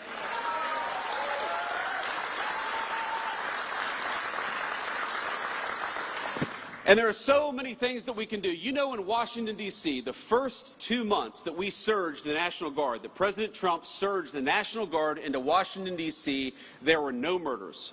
Not a single murder for 2 weeks in the streets of Washington, D.C. And you know, we have all these world leaders who come. And we'll tell them, you know, we haven't had a murder in Washington, D.C. in 2 weeks. And these world leaders will look at us and say, is that supposed to impress us? Like, that doesn't sound very good. But, you know, to Washington, D.C., which averaged last year a violent murder every other day, 2 weeks without a murder was a hell of a track record. And then we just surged the National Guard to Memphis, Tennessee. Again, a Democrat city in a red state, but where the mayor said, we are sick of our people being afraid to walk safely on the streets, so why don't you help us? And that's our basic attitude in the Trump administration is, look, we should not allow people to take over. We should not allow these violent criminals to take over city streets. And if the local government wants our help, if the local authorities want our help, then we are going to help them because we stand for American safety everywhere, whether it's a big city or a small one. Thank you, young man. So this is what it means. Being pro-law and order is actually not that difficult.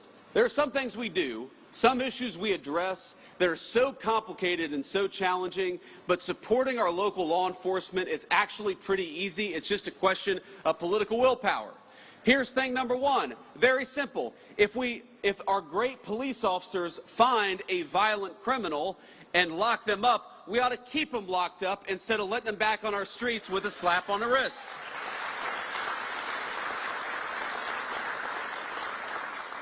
That means we want to give our police officers the very best equipment and the very best protection anywhere in the world. We want you guys to have the very best, and we're going to fight every single day to make sure that they have it. It means punishing state and local jurisdictions that restrict your ability to do police work. They just want to do their jobs. They ought to be allowed to do it.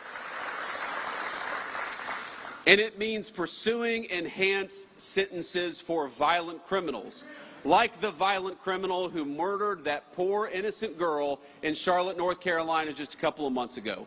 And I'm going to talk about her for a second because I think, we got a beautiful baby over there. How you doing, man? Yeah, I would like to. How old is she? 6 months old. Beautiful. Thank you. Thank you for bringing her. We want law and order for her above all else, right? That's why we're doing what we do.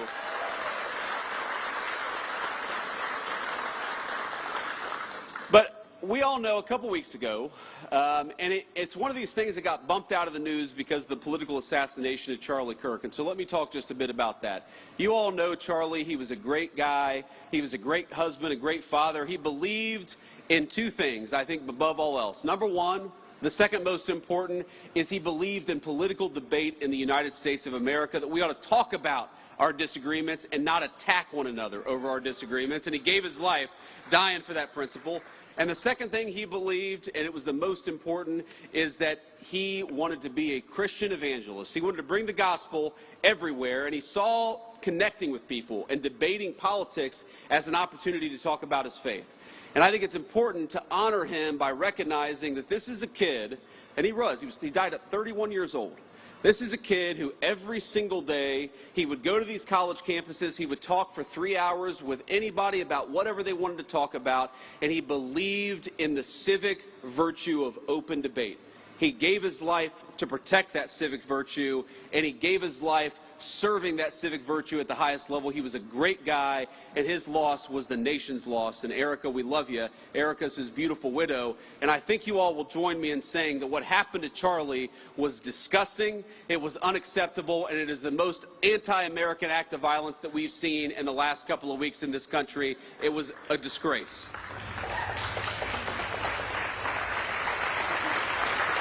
But thank you all.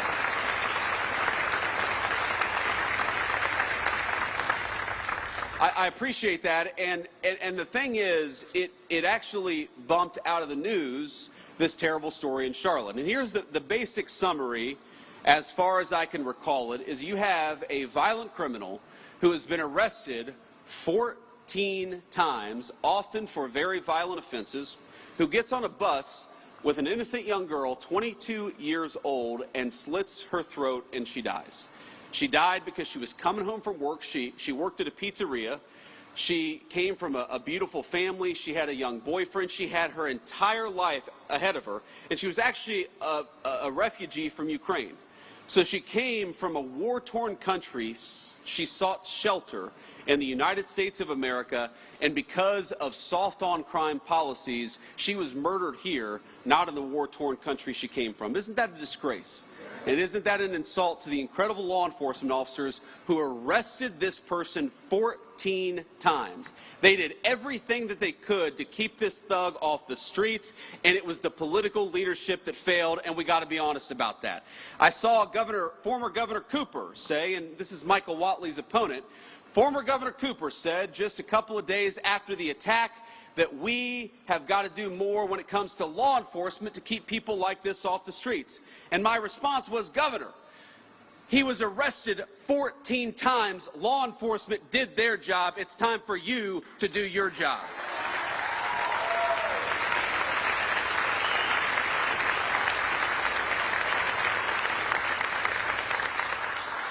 And it's so amazing to me, political Democrats, I don't think it's all Democrats, I actually think most Democrats want what most Republicans want, which is safety in their communities, but they always manage to turn issues of crime into a distraction about race. They always try to say that law enforcement, locking violent criminals up, is inherently racist, and I gotta be honest with you, that's an insult to white people, it's an insult to black people too, because all of us just want to live safely in our communities. It doesn't make an ounce of sense to me. But I actually, because of these Democrat talking points, I went and looked up. Do you know that in most big cities, the gross majority, over 90% of violent crime is committed by fewer than 1% of the city's residents? This is not a black-white issue. This is, we've got a small percentage of violent criminals in our communities. Democrats want to let them out of prison, and Republicans want to put them in prison and keep them there so that all of us are safe in the process. I think that's common sense, don't you?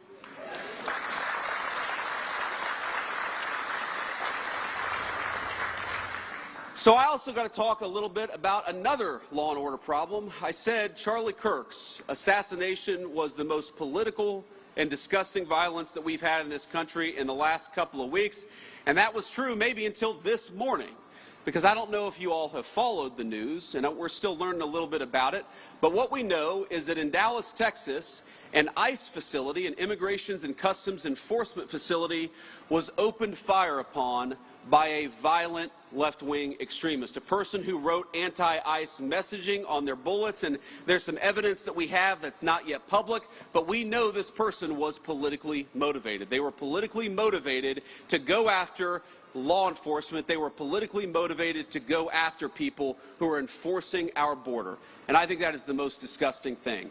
The very people who keep us safe ought to be honored and protected and praised by Democrats and Republicans alike. It is time to stop the rhetorical assault on law enforcement.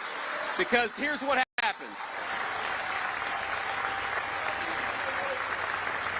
Because here's what happens when Democrats like Gavin Newsom did say that these people are part of an authoritarian government.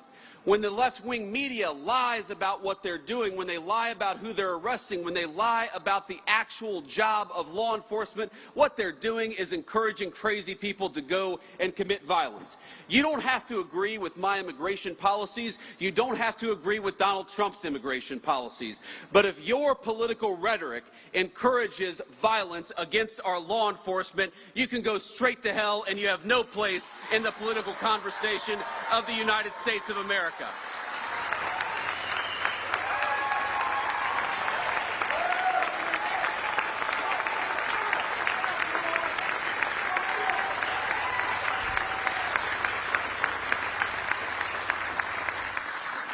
Just yesterday, NBC News, maybe the worst of all the fake news, and I'm sure we have an NBC reporter out there. It's a tough competition, my friends, to be clear.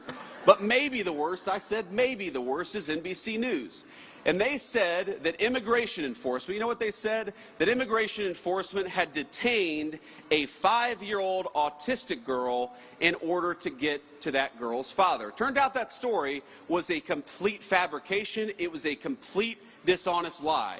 But when you go around and lie about our law enforcement and you tell them that they're mistreating 5-year-old girls, what do you think is going to happen? When Democratic politicians incur doxing, when they encourage us to unmask ICE enforcement officers, what do you think is going to happen? When the mayor of Los Angeles encourages violent protesters to get in the face of our law enforcement, what do you think is going to happen? What's going to happen is political violence, and political violence has gotten out of control in this country. We got to stop it. We got to condemn it, and that starts, unfortunately, at the very top of the Democratic Party. If you want to stop political violence, stop attacking our law enforcement as the Gestapo. If you want to stop political violence, stop telling your supporters that everybody who disagrees with you is a Nazi. If you want to stop political violence, look in the mirror. That's the way that we stop political violence in this country, and we've got to do it.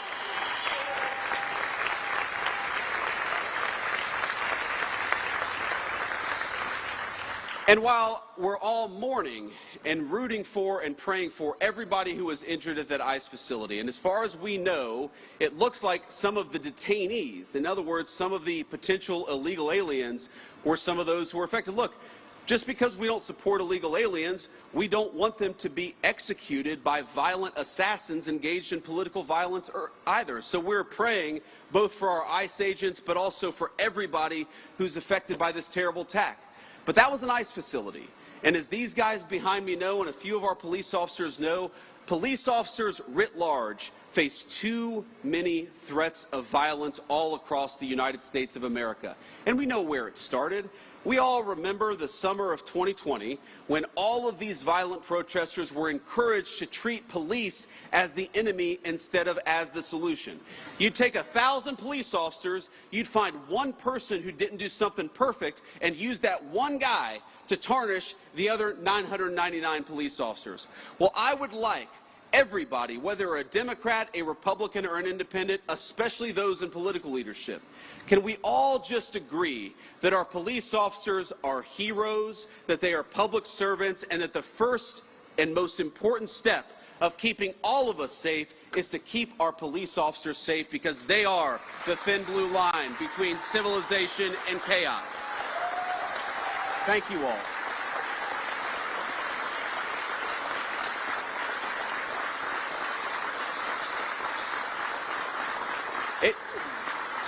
It just happens too much. Our police officers being assaulted, our police officers being attacked. You have these crazy attacks where you have a cop in a squad car who's enjoying their lunch break, and somebody comes up and summarily executes them before the cop even had a chance. It happens way too much, and it happens because too many of our political leaders have encouraged it. Now, it's not just that. It's not just the rhetoric that encourages violence against our law enforcement. You know, when I was in the Senate, there was a big bill that was going around, and it was basically that we were going to try to eliminate qualified immunity from police officers, one of the most disgraceful and worst ideas that I've ever seen. In other words, that we were going to make it easy for criminals to sue police officers for doing their job. Now, does anybody think, when you see the fake news media and the way they attack our police officers, does anybody think that we need to make it harder for our police to do their job? Some of America's cities today have worse murder rates than the very worst third world cities all over the world. That's not a joke.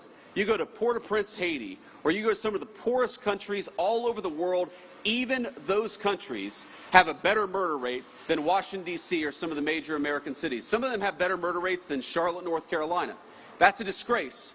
All of us should be asking, how do we make that better? How do we make people safer in their communities? How do we make it easier for a young family to walk down the street in security and comfort? But unfortunately, we have got a crew of violent radicals in the United States of America who think we ought to make it harder for police to keep us safe than easier for police to keep us safe.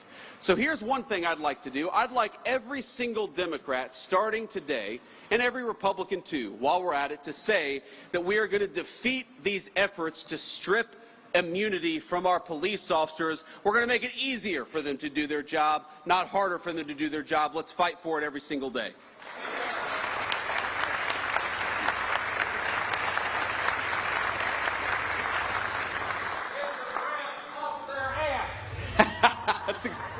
That's exactly right, sir. That's exactly right. You can say that, but I can't. I've hit my quotient for cuss words today. I don't want Ted Budd to disown me, so I'm not going to say that, but we can run the clip back later. But let me just leave you with one final thought here. Look, I was asked earlier today by a reporter I actually like, but a reporter who said, well, don't both sides have crazy people? And of course, obviously, country of 330 million people, of course, both sides have crazy people. But if you look at the political violence in our country over the last couple of months, the last couple of years, it is not a both sides problem.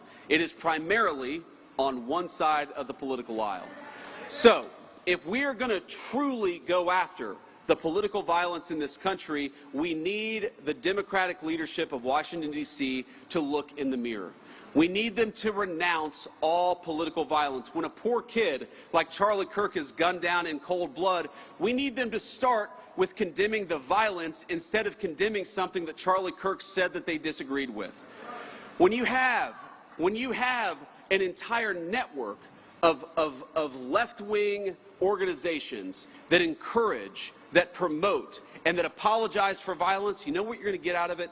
You're going to get political violence. So here's my sacred obligation to you, to all the law enforcement, but every person, whether they wear a uniform or not. Over the next couple of years, the Trump administration is going to do everything that we can to dismantle the networks, to destroy the funding, and to make it harder for people to kill one another just because they disagree with what somebody says. That is what we're going to do. We're going to fight for it.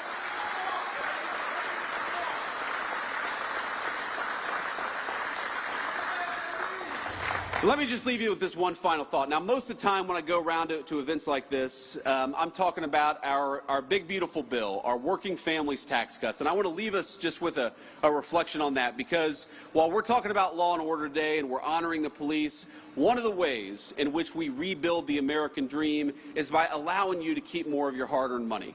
And that bill that these great congressmen worked on and the great senator here, what it did was very simple. It increased the child tax credit. It meant that we're going to increase take-home pay by about $10,000 over the 4 years of the Trump administration. It means that if you're working on tips or if you're working an overtime shift, the government is going to take less of your money. And I think that's a pretty good idea, because if you're working hard, I think the government ought to keep its hands out of your pocket. We're going to do all those things. Because I believe the American dream is fundamentally about this principle. It's about the principle that for all the parents and grandparents out there, and I'm now the parent of 3 beautiful young kids, I just want them to have a better life than the life that I have. That, to me, is the core of the American dream. The promise that if you work hard and play by the rules, we're going to give our kids and we're going to give our grandkids something that's just a little bit more prosperous, a little bit more secure, and a little bit more proud than what we were given when we were kids. That is, I think, our sacred obligation. That by inheriting a great country from our parents and grandparents, we got to pass on something even greater to the next generation. But none of that matters without law and order and public safety. How can you have the American dream if you can't walk down your neighborhood in safety? How can you have the American dream if you're worried about getting mugged when you're taking your family out to a nice meal downtown? How can you have the American dream when every celebration, every big moment in a person's life, you're too worried about violent crime and not focused enough on the things that make life worth living? One of the things that we have got to get back to remembering is that if we want to preserve the American dream, we've got to preserve the right of everybody, rich or poor, to live in safety and security in their neighborhoods. You know, when I grew up in Middletown, Ohio in the 90s, we didn't have a whole lot of money. I was raised by a woman who struggled very often to put food on the table and clothes on her back. Mamaw. Everybody loves Mamaw. Most of all me. But you know what? For all of the problems that we had, for all the times that Mamaw was worried about where our next meal would come from, for all the times that Mamaw was sometimes terrified that she wouldn't be able to make an important bill payment, we never worried about public safety. And the reason we never worried about public safety, the reason she knew I could go across the street and play in the park in safety and comfort, is because we had something in this country. And that was a recognition, Democrat and Republican, that we stood with law enforcement and we stood with their mission. It didn't matter what your political affiliation was. We wanted to support people who kept our communities safe. And that's something we've gotten away from, because a lot of the people who report on the news, a lot of the people who actually make policy in Washington, D.C., let's be honest, they are wealthy people who can block themselves off from the consequences of the policies they impose on the rest of us. Now maybe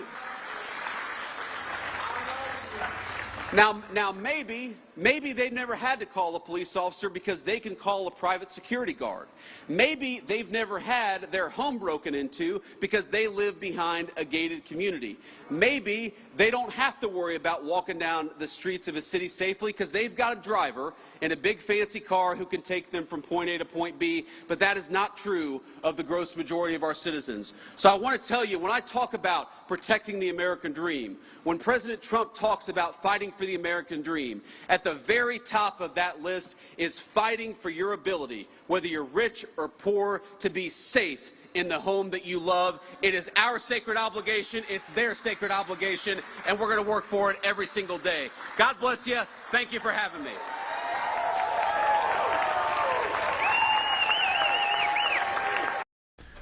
All right, so you're watching Live Impact News on WCNC Plus. I'm Nick Sturtevant. That is Vice President J.D. Vance at an event in Concord, talking about a variety of different things, from the Trump administration's policies to crack down on crime, and also talking about the recent fatal stabbing.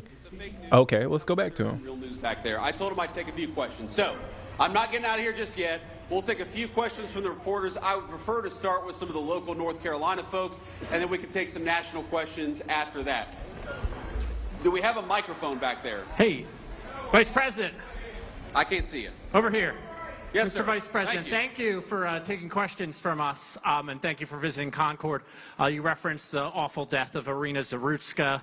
I'm just curious, have you had the chance to watch that awful video that was released by Katz, and what your thoughts are after viewing it?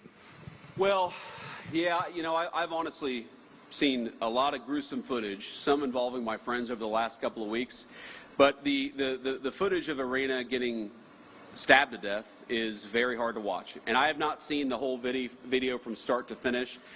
I had to cover my eyes for part of it because it is so gruesome, and maybe I should just stare at it. Maybe all of us should stare at it to know the kind of evil that we're actually confronting, because what happened to her was really, really disgusting, and I think it comes from a deep and dark and evil place that exists.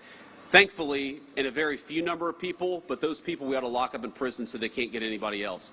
But when I saw that video, you know what really got me as a father? I've got 3 little kids, 2 boys, and my youngest is a baby girl. She's 3 years old. She is the apple of my eye, as you dads will know. Daughters just have an effect on us. They get away with more stuff. They don't they? It's kind of annoying, actually. She gets away with things she should not get away with that her brothers would never get away with. But I look at this girl who's 22 years old, and I think to myself, you know, I would love for my daughter to have the kind of life where she never has to worry about that.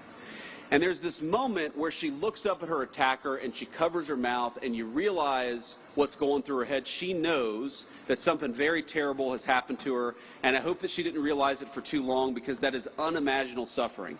But if you're a man, I don't care what skin color you are, I don't care whether you're rich or poor, but if you're a man and you see the pleading eyes of a girl looking up for protection, then we have to protect our girls and our women in this country.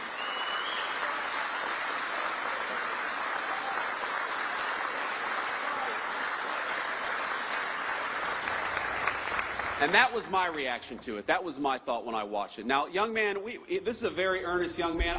He doesn't look like a journalist to me, but go ahead and shout out a question, because I'm not going to deny that level of energy and that level of passion. First of all, what's your name? Henry. Henry. It's good to meet you, Henry. Ask your question, please. I skipped school today. I was wondering if I could get a picture with you.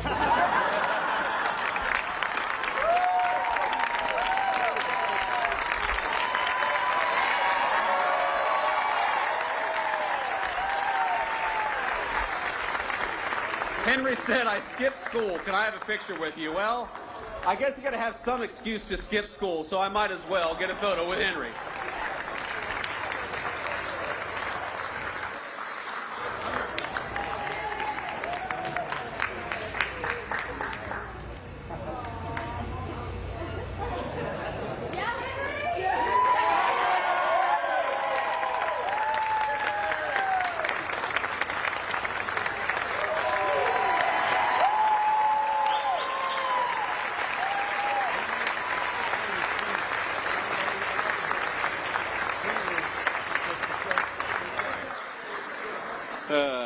Now the next reporter is going to be, hey, I'm from CNN. Can I get a photo with you too?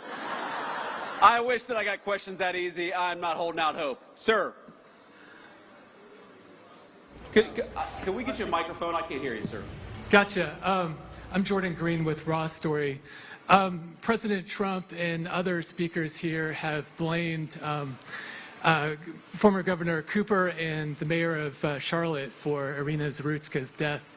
Do you also hold the North Carolina General Assembly responsible, who set the laws governing pretrial release that may have affected this crime? Well, look, I think every politician who didn't work hard to keep violent criminals behind bars deserves to have some of the blame. But at the very top of that list is Governor Cooper. Because at the time that we were pushing these soft-on-crime policies, Governor Cooper was the man in charge. Now, I know we've got some great North Carolina legislators, and I might call them out if they're here. Do we have North Carolina House Speaker Destin Hall? Where's Destin at? Destin, thank you, man. We got Phil Berger here. Phil, thank you so much. Senate President Pro Tem. We've got County Sheriff Vance Shaw. Where's County Sheriff Vance Shaw? Thank you, sir. We've got Cabarrus County DA Ashley Shanley. Is it Shanley? I got that right? Okay. Of course, we've got North Carolina GOP Chairman Jason Simmons. Jason Simmons is... That's a celebrity in the Trump White House there. North Carolina Labor Commissioner Luke Farley. Luke, where are you? Luke, thank you. And I know, look, I know that our great North Carolina local legislators here have worked very hard to solve some of these soft-on-crime policies and make it harder to let violent criminals out so easily, and to demand that when you have a violent criminal who goes in, the person stays there and doesn't get a slap on the wrist and released to commit more crime in the community. That's what we want.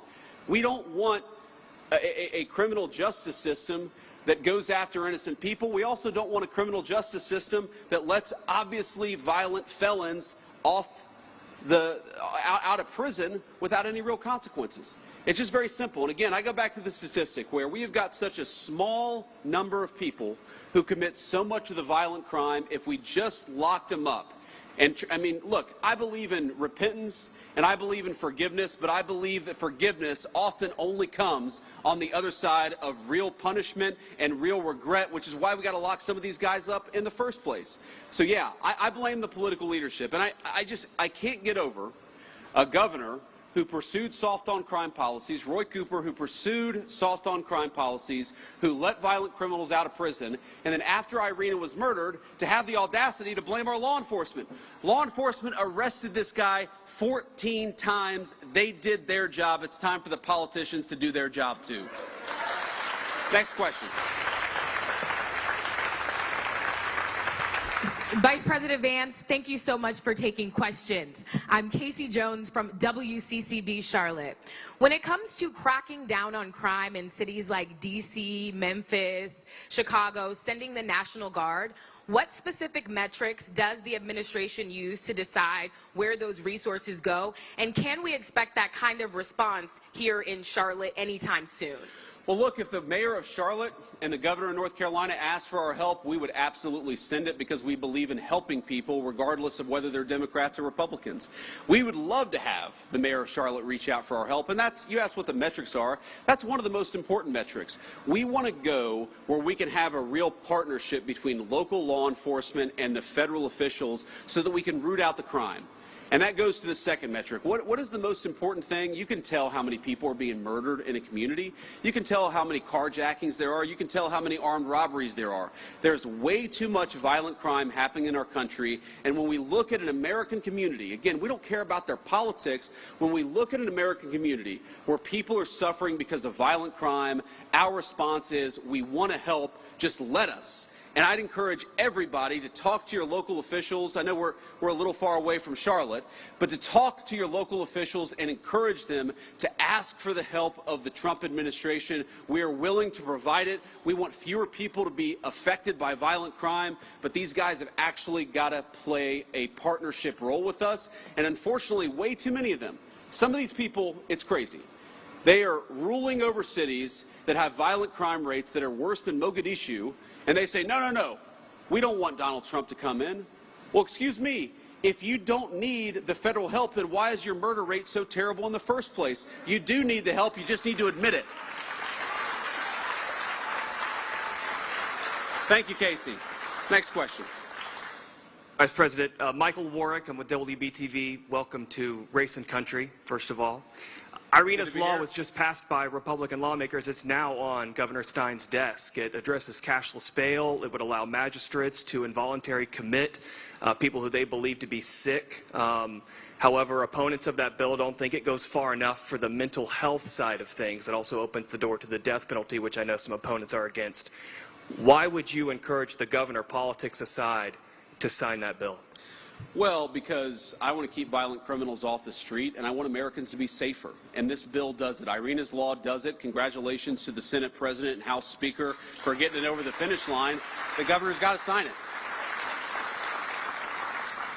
I guarantee if this bill is signed into law, it will help our incredible law enforcement keep the streets safe. And that's ultimately all I really care about. Again, it breaks my heart to think that you have young kids, you know, especially in poor communities, whether they're black or white, who don't feel like they can walk outside. You've got grandmothers who are taking care of grandkids who don't want to sit out on their front porch because they're worried about drive-by shootings. That should break everybody's heart, and the way to solve the problem is to empower these cops to go after the bad guys and to do it with their full skill and their full force. Now, I don't know, have I read every detail of the law? I know some of the things that it does. I know that it ends cashless bail, which would be huge for the people in North Carolina. I know it makes it harder for some of these local magistrates to let people out with a slap on the wrist. That would be huge for the people of North Carolina. But could there be more? There could always be more. But don't let the perfect be the enemy of the good. This bill is going to make North Carolinians safer. They ought to sign it.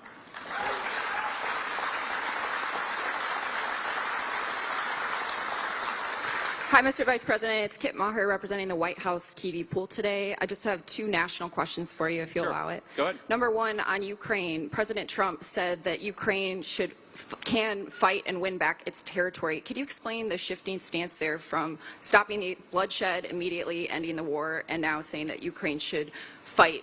Is that a tactic to pressure Putin back to the table? We'll go ahead and do the second question. Yeah, second question. Yeah. Last year, when I was covering you on the campaign trail, you told Joe Rogan that the difference between Harris and Trump is that Trump is not trying to censor his fellow Americans. I'm wondering if you can square your fervent belief in free speech with what's going on now with Jimmy Kimmel and the FCC I'd love to hear your thoughts on both of those. Well, look, on the free speech conversation, I'm pretty sure that Jimmy Kimmel was back on the air last night, and to the extent that he's not back on the air, it's because he's not funny and has terrible ratings. This is not a federal government problem. This is...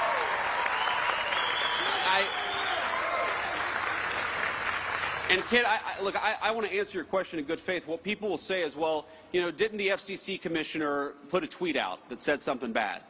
Well, kid, compare that, the FCC commissioner making a joke on social media. What is the government action that the Trump administration has engaged in to kick Jimmy Kimmel or anybody else off the air? Zero. What government pressure have we brought to bear to tell people that they're not allowed to speak their mind? Zero. We believe in free speech in the Trump administration. We are fighting every single day to protect it. Now compare that to the Biden administration, where we found out just yesterday that conservatives on YouTube and on a number of social media platforms were being censored. Why? Because the Biden administration picked up the phone and said, we want you to censor our political opponents. That is real government censorship, and it left the White House when Joe Biden left the White House. Now to Ukraine. Look, I've answered a version of this question probably 100 times over the past 3 months, and one of the things I'll say about the president is that he is responsive to the reality on the ground. And the reality on the ground is that, number one, we have engaged in incredibly good faith negotiations with both the Russians and the Ukrainians, and I believe the president is growing incredibly impatient with the Russians right now because he doesn't feel like they're putting enough on the table to end the war. That's number one. Number two, the president has grown very confident that this war is bad for Russia. You hear me say this all the time. You hear the president say this all the time. The war is bad for Russia. It's bad for Ukraine. It's bad for America. We want the killing to stop. That remains the president's position. But the president also can look at reality on the ground.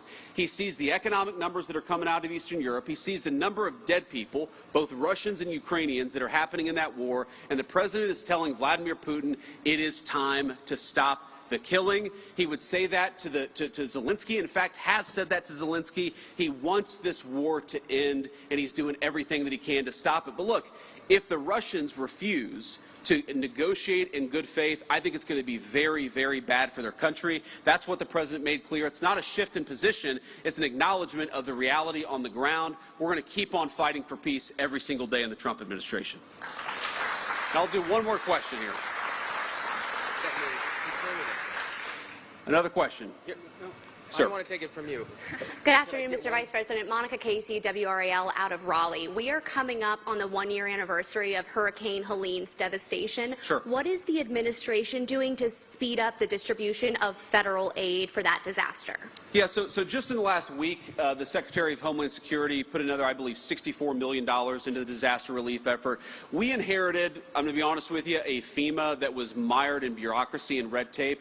The president has made very clear from day one, we want to get relief to the people of North Carolina as quickly and as rapidly as humanly possible, and that's what we're trying to do. The second thing I'll say is that I understand the governor had a very good call with the president, I believe on 9/11 actually, about a week and a half ago. It may have been, the day before, the day afterwards. But he had a good conversation with the president about some of the disaster relief needs that are there. We're going to keep on working on this. We're going to keep on working with some of our colleagues and the federal congressional delegation from North Carolina. But let me just say, I visited the devastation myself. I want the people there to know we continue to think about them, we continue to work on this issue, and we're going to make sure that we never forget that area of North Carolina and the devastation that storm caused. Great. All right. On that note, I just want to say you guys have been an incredible group to get to spend some time with. Henry, I hope you got the photo you needed. So are you going to get like a tardy, Henry, or what's the deal? If you get a photo with the vice president, you're allowed to have an excused absence? Is that how that works? Okay, he doesn't know, actually.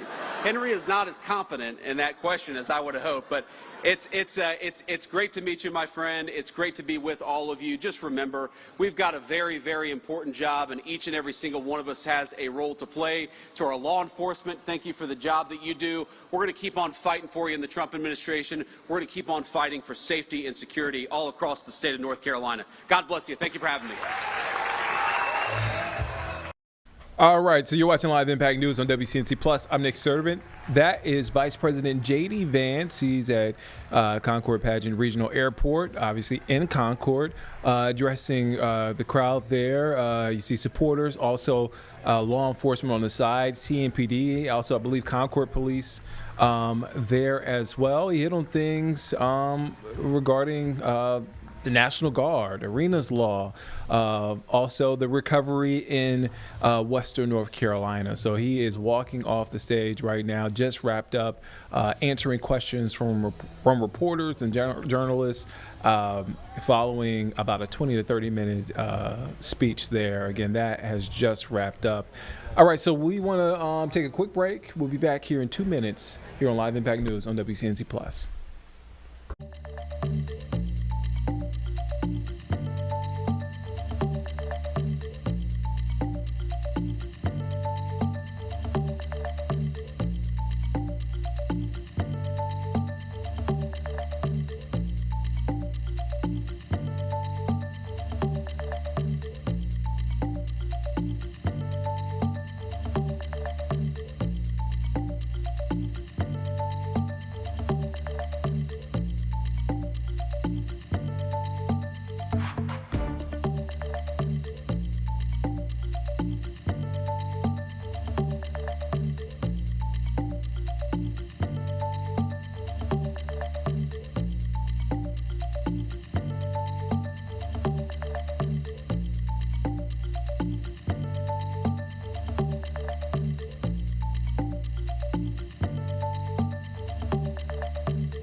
Welcome back here on Live Impact News on WCNC Plus. I'm Nick Servant. Let's get a check-in on our forecast. Here's a look at our full forecast with meteorologist Majestic Storm.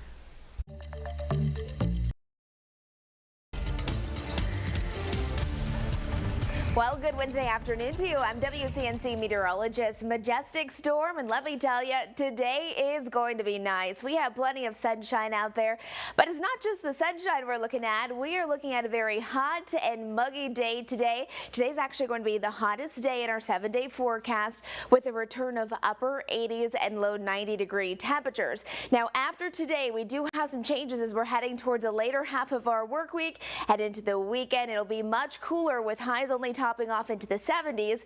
Rain chances are going to increase. We're also watching the opportunity for strong to severe thunderstorms, and then this weekend more unsettled weather. For today though, if you have any plans for your Wednesday, it's going to be nice. We have lots of sunshine. Yesterday was a warm one. We topped off at 89 degrees, and today we're forecasting 91. So more summer-like than fall-like, but one place where it actually feels really, really nice is up in the mountains. 74 degrees will be your high temperature today in Banner Elk. Mid-70s for everyone in Boone, and as we're looking towards the foothills, mainly mid to upper 80s. 86 in Morganton with a nice mix of sun and clouds, and right around the Queen City, again, low 90-degree temperatures for us, Gastonia, even through Shelby. Now, throughout the rest of the day today, it is going to be hot, gradually warming temperatures, plenty of sunshine, and don't forget about that humidity. Once you add the humidity on top of these already hot temperatures, it's even going to feel a couple of degrees warmer. Now look at the temperatures over the next 10 days. So 91 degrees today. For tomorrow, 86 will be our high. By Friday, we'll hit those low 80s, and then this weekend, again, going to be teetering back and forth between upper 70s and low 80s. Overnight lows mainly into the 60s and 70s, so staying rather warm tonight and into tomorrow, but eventually, look at next week, some 50-degree temperatures on the way. And as far as that precipitation goes, I mean, we really need some rain, and finally, we have a good opportunity to actually get some. We do have a catch, though. We are going to be weather alert as we're heading through Thursday afternoon through Thursday night, because we're concerned that we have a system moving through that could bring us strong to severe thunderstorms. The greatest impacts will really be strong damaging winds and possibly even some localized flooding. So make sure you're staying close to the WCNC weather team. No storms today. It's all about that heat and humidity. We do have a low end risk for those severe storms, though, as we're heading through Thursday. Let's walk you through our futurecast. Here's about 5 o'clock tonight. It's going to stay quiet across Charlotte, but notice the mountains and the foothills. That's where we do have those scattered rain showers and even some thunderstorms that'll be ongoing. Tomorrow we're heading into our Thursday, more cloud coverage, but again, we're still watching for more active weather. That'll take us through the later evening hours and even straight into our Friday. So continuing to watch that very carefully. Another thing that we're watching will be the tropics. You can see how well defined Hurricane Gabrielle is, and this is our latest advisory coming in at 8 o'clock this morning. Again, this is mainly going to be a fish storm heading off to the north and to the east. We're not too concerned about that, but one thing we are concerned about will be these two waves. The National Hurricane Center has these waves continuing to strengthen, so over the next 2 days we could have another named storm and another one that could even bring some impacts across the southeast. Nonetheless, the rip currents are going to be very dangerous up and down the Carolinas today and into tomorrow, but stay close to our weather team. We'll keep you up to date with the very latest. 7-day forecast right here. A lot of sunshine today, 91 degrees for our high, low 70s tonight, and then we are weather alert Thursday and into Friday as strong to severe thunderstorms are ahead. Hope you have a great day and stay close to our team. We'll keep you up to date. All right, so that is a look at the full forecast. We want to get an update on a bit of breaking news that we brought to you earlier in the show, and this is out of Charlotte Douglas Airport, where American Airlines and the airport overall is seeing some delays. American Airlines is dealing with some technical issues in a post, and again, this is a live look. You see that there at the airport. So in a post on X, American Airlines wrote, American is aware of a technical issue impacting some of our maintenance applications. No flights have been canceled at this time, and our teams are actively troubleshooting. They also go on to apologize to customers for the inconvenience. So according to FlightAware, and again, that is the post from American Airlines, according to FlightAware, right now there are 209 delays. That's up from earlier when we saw... a little less than 200 left. Yeah, a little less than 200. So a little up. And right now, the biggest number is those cancellations jumped up from 1 to 12.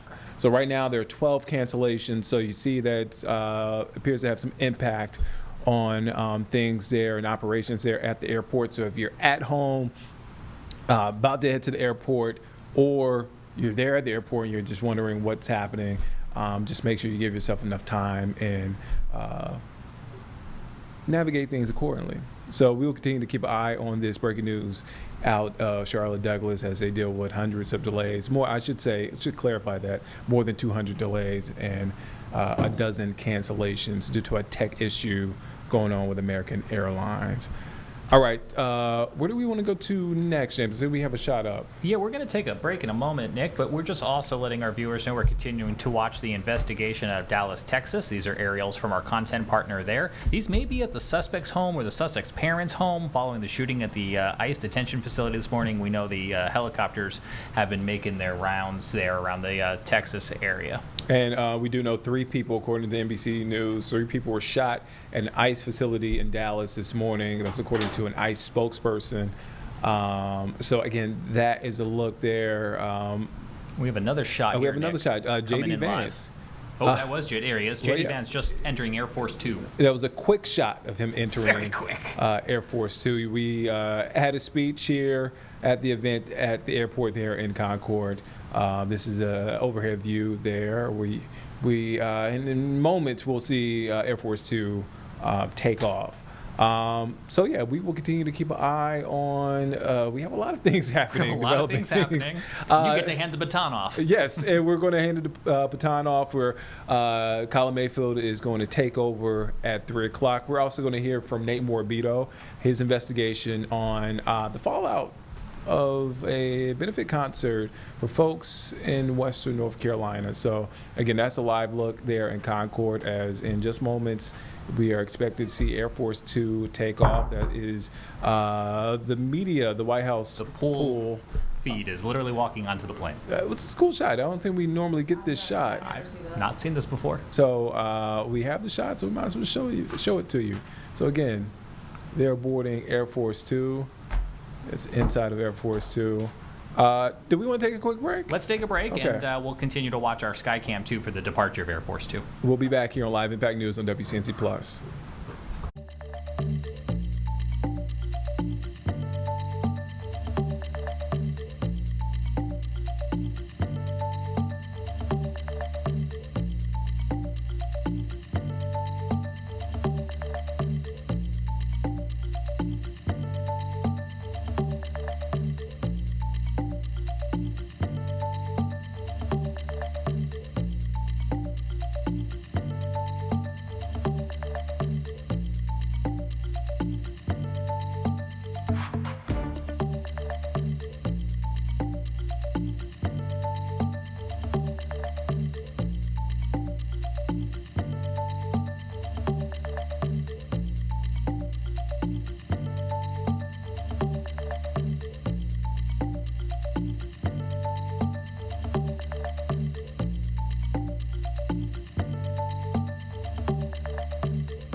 All right, everyone, we're back here on WCNC Plus inside the Impact Studio with a investigative report from WCNC Charlotte's Nate Morabito that he's been digging into for quite some time. It's the story support around Hurricane Helene relief efforts and the concert for Carolina.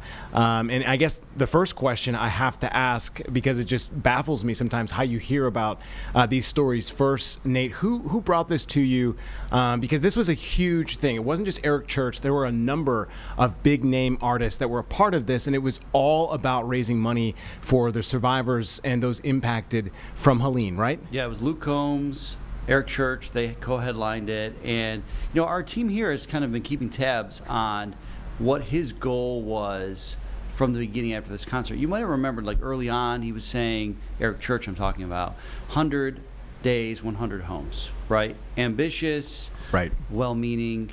And in reality, that didn't come into fruition. That was really a fast-track idea. It was a big idea, and thank goodness that people that have the ability to raise money are trying to come up with solutions that will work. So we were keeping tabs on this. We knew they had broken ground, I guess it was back in April, on this development in Newland called Blue Haven, which they were creating up there in Avery County. But really still, it was unclear what the plan was going to be, how long it was going to take to get people in there. And so we started asking some questions. And actually, Sunday night on The Tonight Show starring Jimmy Fallon, Eric Church was on. And you'd have had to known that something had changed to really have taken that away from what he had said to Jimmy Fallon. But he basically said, you know, what we're doing is we're giving homes to people who are integral to the community up there. That was not the original plan. And so we just try to kind of figure out, well, why did it change? How did it evolve? Where is it at now? And, you know, I think what people don't realize is how many calls and how much work goes on behind the scenes of trying to talk to people that really represent the facts of what's happening here. And so we were able to get Eric Church's manager on a Zoom call. He was in New York City when we talked to him because Eric Church was in New York. And actually just today, Spectrum Center announced Eric Church is performing in Charlotte next year at a concert there.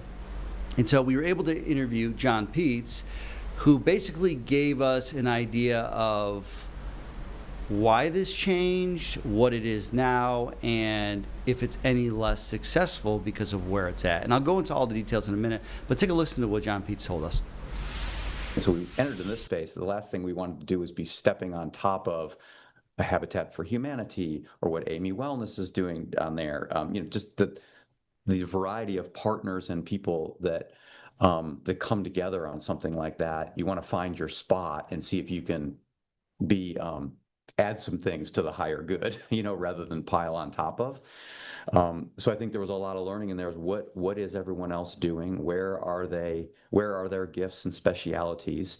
And where are our gifts and specialities? And can we harmonize with them? Can we add on? Can we bolt on? Can we cover another area, but not change really our mission of what he thought was really important, and I think you heard it on Fallon too, is just, you know, keeping those rural and small communities together. They build this character through generations, you know, and then something happens like that, and it forces everybody to move and businesses to pack up and the people to move on, and that just seems like a shame, particularly where he's from, you know, with really pulling on the heartstrings there of doing as much as we could to keep that together.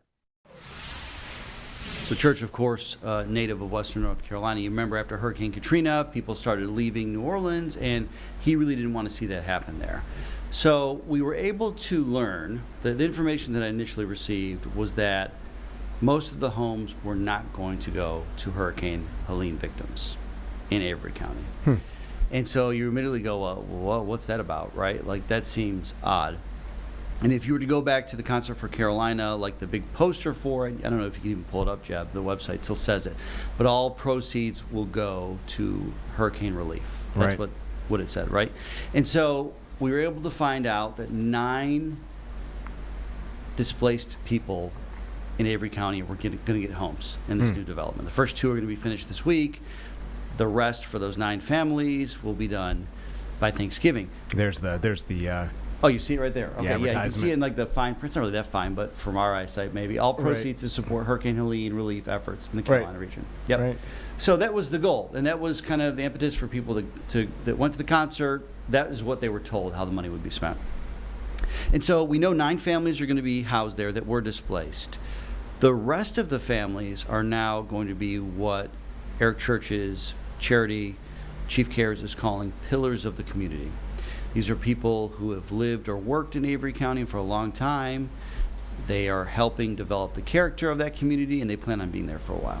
Okay. So I know you're wondering this, like, well, what happened? Why only 9 families, right? Out of 100 that they were hoping to build. They were hoping to build 100 homes, They had more than 100 applications. This is what we've been able to find through talking with Chief Cares and with Eric Church manager. Yeah. More than 100 applications. They quickly learned, because you heard him, they didn't want to duplicate other services, that some people didn't want to leave their property. And you've been up there, so you know the people in those communities take great pride in their family's land Yeah. and their property. Mhm. They don't want to leave the land they grew up on, the land they developed, and move to another new subdivision somewhere else, right? Number one.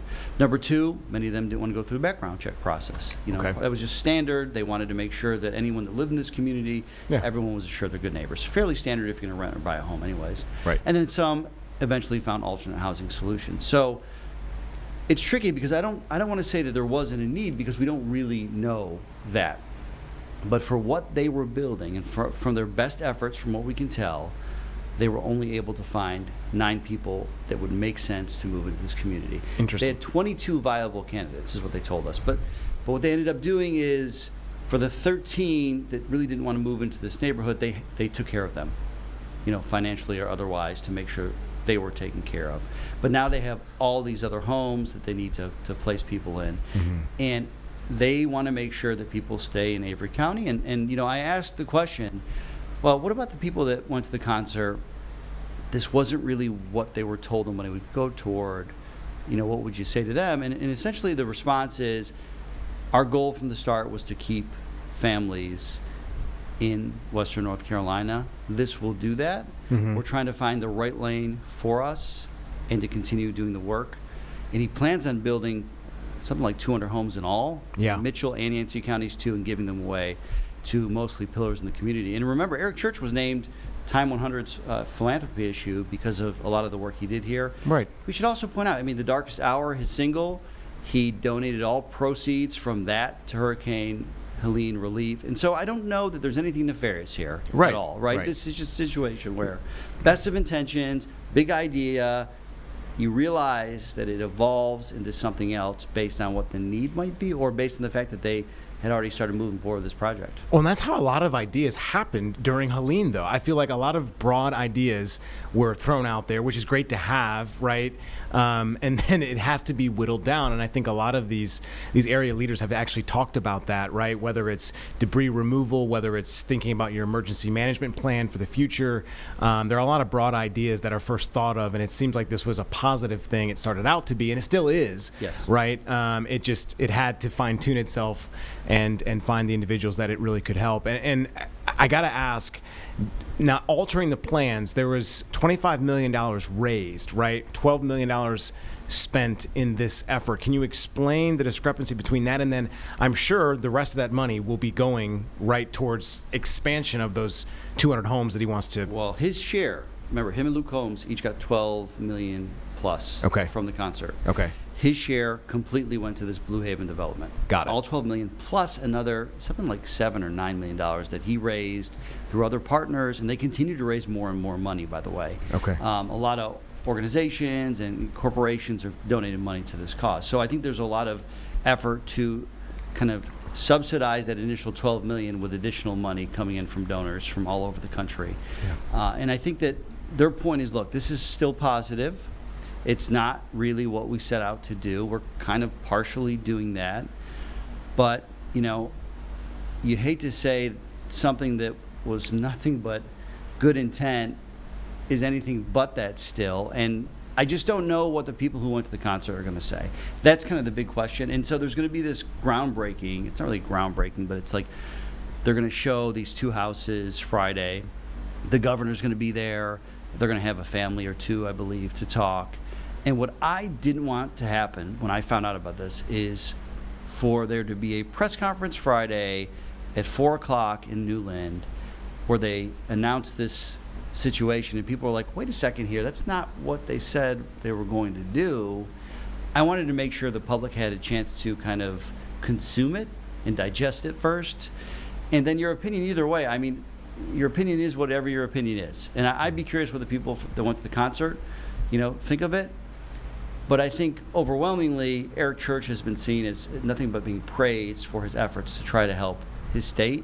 And so it's tricky because you don't really want to make anyone feel like they did anything less than they should have done. Right. But to your point, we have people with big ideas, and a lot of times in our society, we focus on the headline. We don't look into the minutia of it all, and that's where the work really happens. And I think it's just kind of, I don't think it's spiraled. I think it just changed.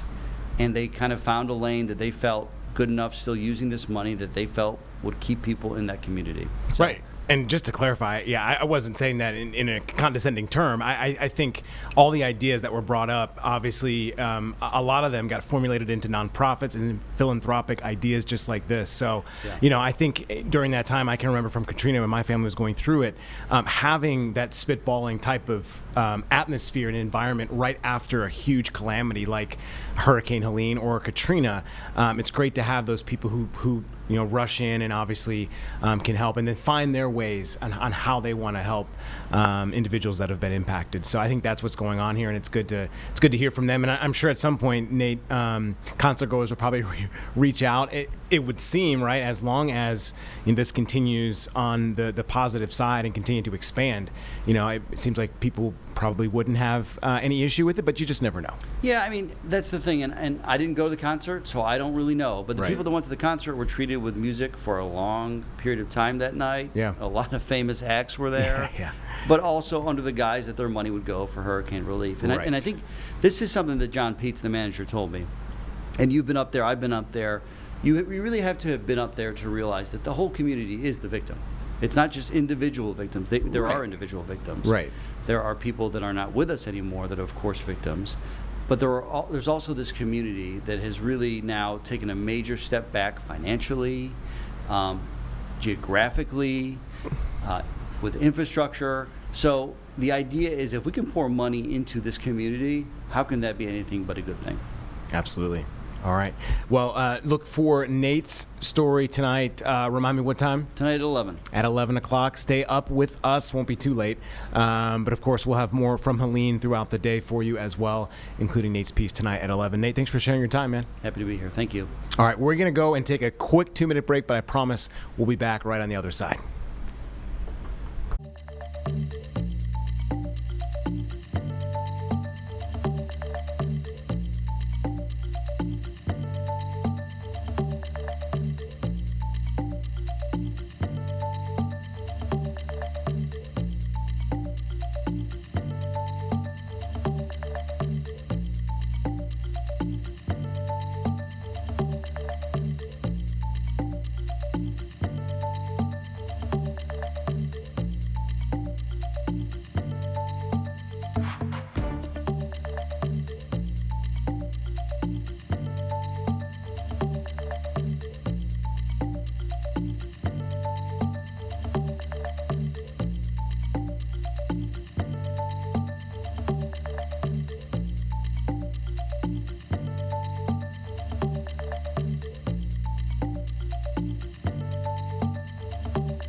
And just like that, we're back watching the VP leave Concord, North Carolina right now aboard his jet. Obviously, he was just speaking at Richard Childress Racing. And obviously speaking, we will get his comments on the shooting in Dallas of an ICE agent and the situation ongoing there. So we will have that covered for you through our 3 to 4 p.m. stream here, and then tonight from 7 to 9, right back here Inside the Impact Studio after our Weather Impact stream. We're going to go to a press conference. One of the families of the 67 victims that were killed in the D.C. plane crash back in early 2025 spoke today. So we're going to hear more from them and what they're asking for. Because of the litigation that will now unfold and be pursued, the families will seek the answers to the very questions that they have. They will be seeking the accountability that they are owed, and they will ultimately be seeking the legacy that they are owed, as are their loved ones, to make sure that a disaster like this never occurs again, either here in Washington or anywhere in America. The crash of American Eagle 5342 was predictable, it was preventable, and caused the needless loss of 67 lives on that fateful evening. In the lawsuit today, the first named defendant is American Airlines, operating as a regional carrier with PSA, along with the United States of America.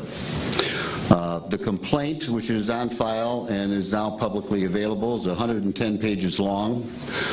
It has been painstakingly crafted by a group of lawyers from all of the families. The normal practice in a case like this is that the court will encourage all of the counsel for the various families to get together and get organized and act as one, because this is a consolidated event. Why and how everything occurred is common to everyone on that plane, but each and every family's damages are different. So in this first lawsuit filed in the federal district court for here in Washington in the District of Columbia will serve as a guiding complaint for the rest of the families to follow. Because we uniquely are in a position of suing the federal government, and there are rules regarding the right to sue the federal government, we had to file, all the families have to file what's called a Form 95. It's a document that asserts that a claim is being made against the government, and the government has 6 months in which to accept or deny the claim, and they always deny it, and they usually wait until the 5th month and 29th day. But because of Rachel Crafton having been the first to file that claim, I filed that claim right after she was retained me as counsel. We are in a position of getting that complaint on file, and it includes the claim against American, and we are joined by our co-counsel in this representation, the Kreinler & Kreinler firm and Spicer Krause out of New York, because all of the families want to seek those answers, and they want to do so as expeditiously as possible, but the others cannot yet file suits. When they do, they'll file them in the federal court, presumably, and the court will consolidate these cases together for the litigation discovery that will unfold. We sued American Airlines and PSA because they are the common carrier that was entrusted with the responsibility to provide the care and safety at the highest degree possible for the traveling public. A common carrier has a duty. It's not just a duty to avoid negligence. Operators of a motor vehicle can't run through a red light. Operators of a commercial aircraft cannot run through yellow lights. And they ran blatantly for years, many red lights here, by allowing these planes to operate in the navigable space at DCA, knowing that there was massive congestion, that there was a massive intersection between military traffic regarding runways that were unique and required special training that they failed to provide to their pilots. The complaint against American is set out in a way that emphasizes their responsibility. All of you are familiar, of course, with the recent hearings that were conducted here in Washington by the NTSB investigating this crash. That investigation is focused on the probable cause of what happened that day. But that investigation is not as wide in scope as is necessary for the families to fully understand what American knew, when they knew it, and what they could have done to prevent it. And it is known that American had the ability because of their notice of near misses, a massive number of near misses, that they nevertheless allowed their customers to be exposed to the dangers associated with those near misses, even though they sought additional gates, they sought additional landings and takeoffs, and they did everything possible to maximize their ability to shuttle passengers in and out of that airport. So there is that focus in the complaint on the fact that there's a corporate negligence and accountability that existed for a long time before that fateful night. Then the complaint does complain about and focuses on the conduct of the pilots that evening. And I know it's tough for some people to hear, but I assure you that all the lawyers associated with this case have consulted with experts of the highest caliber, integrity, and credibility who do in fact have things to say about the performance of the pilots that night that could have prevented this disaster. Whether it was associated between accepting the runway that they used, or it was associated with the 19 seconds that they had to respond to the alerts about traffic that, to the best of our knowledge from the record, were not responded to at all, and that, we believe, is a responsibility that they had that night. And I say that with all due respect to the fact that those people lost their lives as well. But had the Army done what it was supposed to do, had the FAA done what it was supposed to do, none of this would happen. And that's where, if you look in the body of the complaint, we turn to the FAA and we talk about the fact that the FAA allowed this environment to exist, knowing that there was massive congestion and these number of near misses.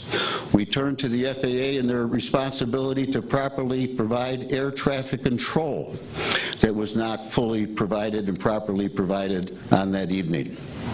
And so you'll find, folks, if you review that complaint, that the records are replete with information that, had people paid attention to it, people who were entrusted with the safe passage of the passengers on that flight, the 60 passengers plus the 4 crew, plus the 3 individuals in the helicopter, this disaster, these 67 souls would never have lost their lives that evening. I would like to take the time to introduce you to Mr. Daley Crafton. Mr. Daley Crafton is the brother of Casey. Daley has been known to many of you already, and he would like to respond to a couple of the questions he's already received, and also to supply some remarks for you today. Daley? Thank you, Bob. My name is Daley Crafton. Hello and good afternoon. Brother of Casey Crafton, I would like to share the following remarks on behalf of my sister-in-law, Rachel Crafton, Casey's wife of 16 years and mother of their 3 sons.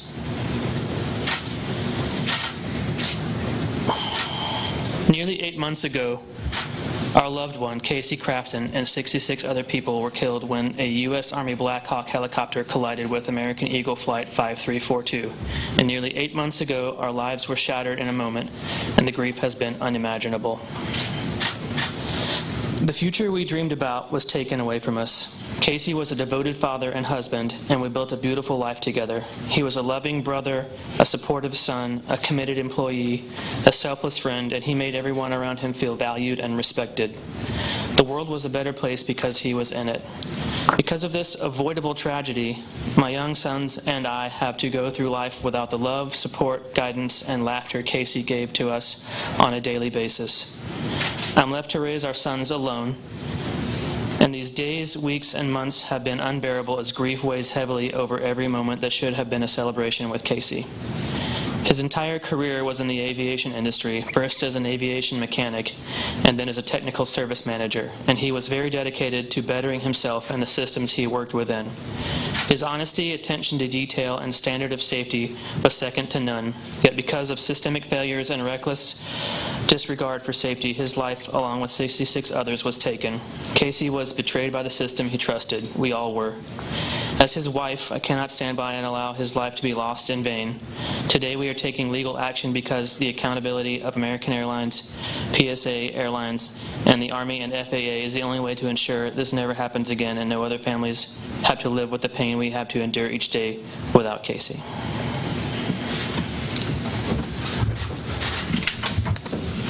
Introduce Mr. Brian Alexander from the law firm of Kreindler & Kreindler in New York and elsewhere. Thank you, Bob. All right, guys, we're going to take a quick 2-minute break. We will go right back to this when we come back.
All right, we are back here inside the Impact studio. Going to go back to this D.C. plane crash victim as the family continues to speak. Their attorney as well giving us more insight on what they're looking for. For families who lost loved ones in this terrible, preventable crash. Bob spent a couple minutes talking about the culpability of the airlines, but the lawsuit will also address the complete and total failure of the Army helicopter crew to follow basic fundamental principles of flight, namely the duty to see and avoid the American jet. And as a former Army aviator, someone who was assigned to that very same unit, someone who flew up and down that river on that route hundreds of times, it is deeply distressing to me that this occurred, and the conduct of the helicopter crew was so inexcusable. The lawsuit will also address air traffic control. And the way to think about air traffic control is the controllers are basically the lifeguards for our aviation system. They're the ones watching over to make sure that everybody's doing what they're supposed to do. And if they're not, to make sure to take action to make it safe and to prevent accidents.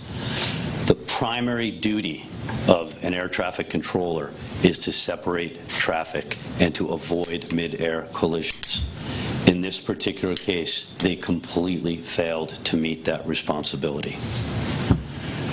And specifically, among many other things, the controllers here failed to issue a safety alert to the aircraft, advising them to immediately change course to avoid the mid-air collision. These are the two cornerstones of the lawsuit and our effort to bring these parties to justice and to also answer additional questions and to help the families in their effort to make sure it never happens again. No one here can possibly imagine what the families are going through, the devastation that has been caused as a result of this terrible crash. Their lives will never, ever be the same. They are completely and forever changed. They grieve each and every day for the loss of their loved ones. And yet, each and every day, they tirelessly work to improve the aviation system for the flying public and to make sure that this does not happen again. And I'm proud and privileged to introduce Doug Lane, who lost his wonderful and beautiful wife, Christine, and his amazing and talented son, Spencer. And he will be talking to you about those efforts to make our system safe. Doug?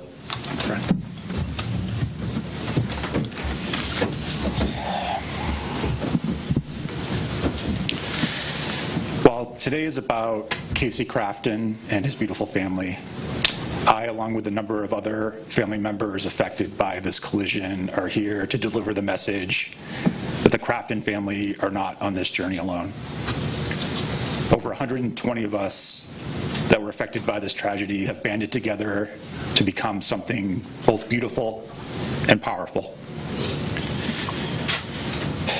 We've supported each other through birthdays, anniversaries, holidays, weddings that were planned but never held, Little League and figure skating seasons that started with missing coaches, missing competitors, and missing parents in the stands. We've also turned our grief into action.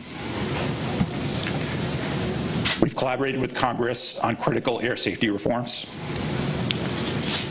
We've secured a much-needed set of oversight investigations into the FAA, and we will not rest until similar investigations are underway into the U.S. Army.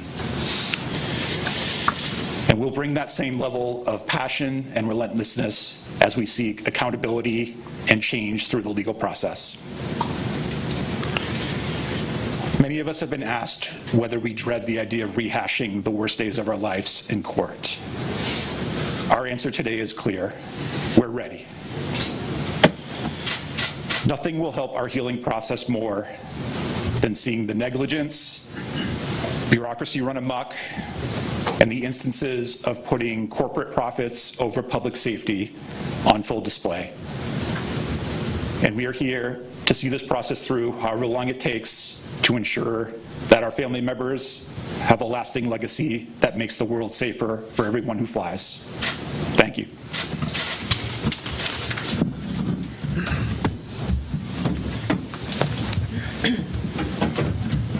We will now open things up for questions from the media. We would ask you to please identify yourself and your affiliation and direct your questions to the members in front.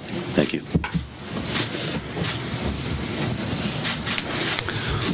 Okay, no questions, we can go home. I think we got a couple.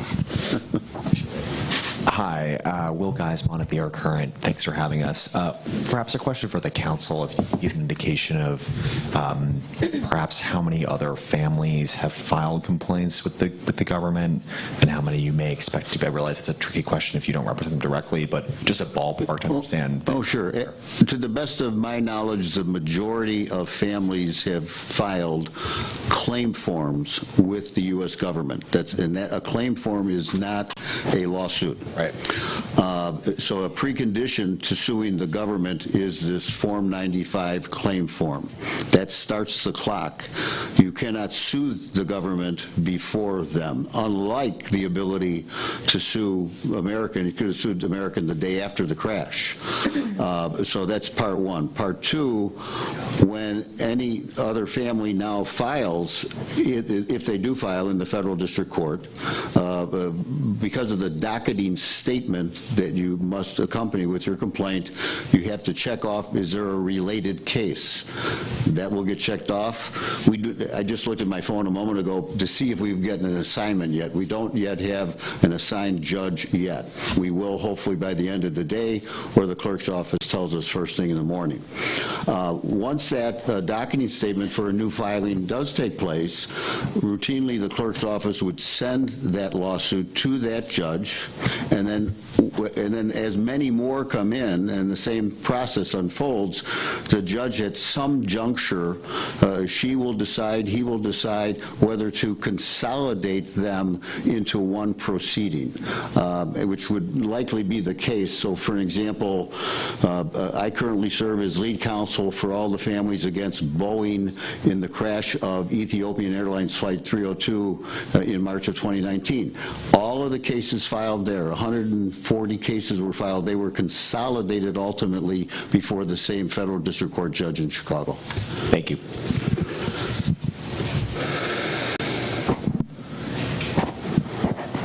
I'm Vinay Simlat with Nexstar. You mentioned that you thought that American Airlines and PSA didn't provide adequate training or special training to the pilots on approach to DCA. Could you tell us a little bit more about what you think they should have provided? Well, certainly in two parts. One is a thread that we're pulling that we don't have the subpoena power until you file a lawsuit. I can't go knocking on someone's door and make them talk to me. With a lawsuit, now we have the power of the court behind us. So to begin with, we will be permitted now, under court supervision, to issue specific discovery requests against the airlines or anyone else we choose to seek information from. And on information and belief, we think that there has been a history of specific training that did go on for DCA that at one point in time historically was stopped. So that's part one, and that's based upon our work product and investigation to date. So that is that part of the information I think you're seeking. And the next part will come when we have the right to take depositions of the individuals or who are with American and PSA to dive into the specific training they did or did not give to their pilots for DCA. If I can just add to that, Bob, there are things we know already, but Bob's making an excellent point. This is the beginning of our ability to dig into and retrieve valuable information about exactly why the accident happened in every respect, and specifically on this point to determine everything the airline knew ahead of time and all of their failures and shortcomings with respect to advising and training their crews. But what we do already know from the NTSB's smaller investigation is that there were at least many pilots at PSA that were not even aware of the existence of the helicopter routes in close proximity to DCA Airport, and specifically more or less in the way of a runway 33 circling approach. So there's more to come on that, but that's an example of the information that we expect to find. And to supplement that just a little bit, be mindful of what I said in my opening remarks. The NTSB is not focused on this feature of the liability that we see on behalf of the families. They focus on the probable cause of what occurred that day, and the scope of their inquiry is not as broad. Certainly it came out during the NTSB hearing cycle that there were all these near misses, but they will not have the resources, they will not have the subpoena power that we will have now to dive into that specifically to know exactly what American knew, when they knew it, and what they did or didn't do about it. And we have, once again, through our investigation, talked to sources that have told us that the airlines in fact knew all of these details that was referenced during the disclosure during the hearings about the near misses. Homa Bash with Fox 5 DC. I know there is some movement in Congress, there are the NTSB recommendations, but realistically, what is a timeline for this lawsuit to move through? You're seeking a jury trial, and a timeline for some actionable items to go underway. Sure. The timeline on the lawsuit is oftentimes, and it's obviously up to the court, but when we counsel clients, we typically tell them that the average time of a lawsuit can be 2 to 3 years. Some cases take longer. COVID interfered and wreaked havoc throughout the litigation cycle across America. That lawsuit is separate and distinct from the efforts that you've heard discussed today by Doug when the families are out there as a real force in Congress, lobbying, getting the likes of Senator Cruz and others behind their efforts for change, and that, of course, that's up to the Congress. I hope I answered your question. Yeah, and this is Doug. I can speak a little bit to the advocacy work that we've been doing and where that stands. So we have a total of 3 bills to date that have been introduced in the Senate. First by Senator Moran of Kansas, where the flight originated. Second by Senator Maria Cantwell from Washington, and then most recently the Rotor Act, which was introduced by Senator Ted Cruz, who's the chairman of the Commerce Committee that oversees the industry. Those things now need to come together into one bipartisan bill that and that work is happening. So we're very encouraged that the 2 sides are coming to the table, and we feel like we are in very short order going to see a bipartisan bill reach committee, and we will continue to engage with both sides of the aisle to make that happen.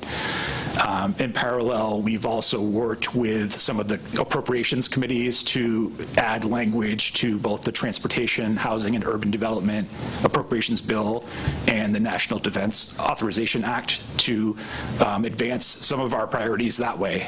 So we have a lot of different threads that we're pulling, and we will continue to push for those. We also continue to engage with the executive branch, with Secretary Duffy and his team, Administrator Bedford, and most recently we've now begun an active dialogue with the U.S. Army as well. So we will keep fighting on those avenues in parallel to our work on the legal action. I wanted Tom Rousey with WJLA here in D.C. Just wanted to add a 2-part question. One, just wanted to clarify what you're announcing today, although you said there could be consolidation later. This is one lawsuit representing 34 families, correct? No, this is one lawsuit representing one family. Okay, so it's just for one family. That's correct. As Bob explained earlier, all of the other notices of claim that are required under the Federal Tort Claims Act have or will be filed. They're almost all filed at this point, and depending on the lapse of the 6-month required notice period, subsequent suits will be filed. Many of those are becoming ripe in the next coming days and weeks and months, so you can expect to see all the lawsuits filed probably by the end of the year or shortly thereafter. Okay. Sorry, I was a little unclear on that. Thank you. And then just part 2 is, what specifically are you demanding in this lawsuit? I know you said you want accountability. I mean, are you demanding changes by the government? Are you demanding monetary damages, both? In a lawsuit like this, the end result will ultimately be a monetary award to the family, reached either by settlement or trial. Remember that under federal law, a case against the government is tried before the court. It's a non-jury trial before a federal judge. Here you have the case coupled with a case against commercial operators, and that is the right to trial by jury, and our complaint does ask for a jury trial. What normally would occur in practice is that the federal judge, if there is a trial, will have the jury hear all of the evidence, and the jury's decision on monetary damages will apply to the case against the airlines, and he or she will take the jury's decision as advisory to herself about what the award should be against the government. And it's only one award, ultimately. It's a combined award. It's not multiple jury verdicts, but it's a joint award, but it's the judge who decides what the number will be. And then finally, as it relates to change, I mentioned in my remarks legacy. You've heard Mr. Lane talk about the legislative efforts. In our space, there's a concept about graveyard justice, that here you have this terrible, awful thing has happened, and you would hope that sensible, responsible corporate citizens would take the steps necessary to improve safety around that airport, and there are others in our country, by the way, with similar issues. And so that's the change that comes about, hopefully, when you have these good people who are willing to sit in front of you, the very last place any of them want to be today, and let the message go out that their family members didn't die in vain. And hopefully the power in Congress will listen to their message, will enact laws that force change so that the likes of the FAA, the likes of the C-suite in corporate America in terms of airlines will be meaningfully responsible in making it a safer country for aviation safety.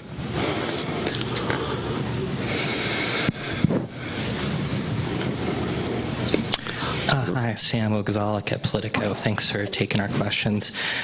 Just a two-part one. To follow up, you mentioned that to the best of your knowledge, majority of families have filed the claim forms of the federal government. Of the families of the 60 passengers in total, do you have an actual number or approximate number of how many lawsuits you expect to be filed in total?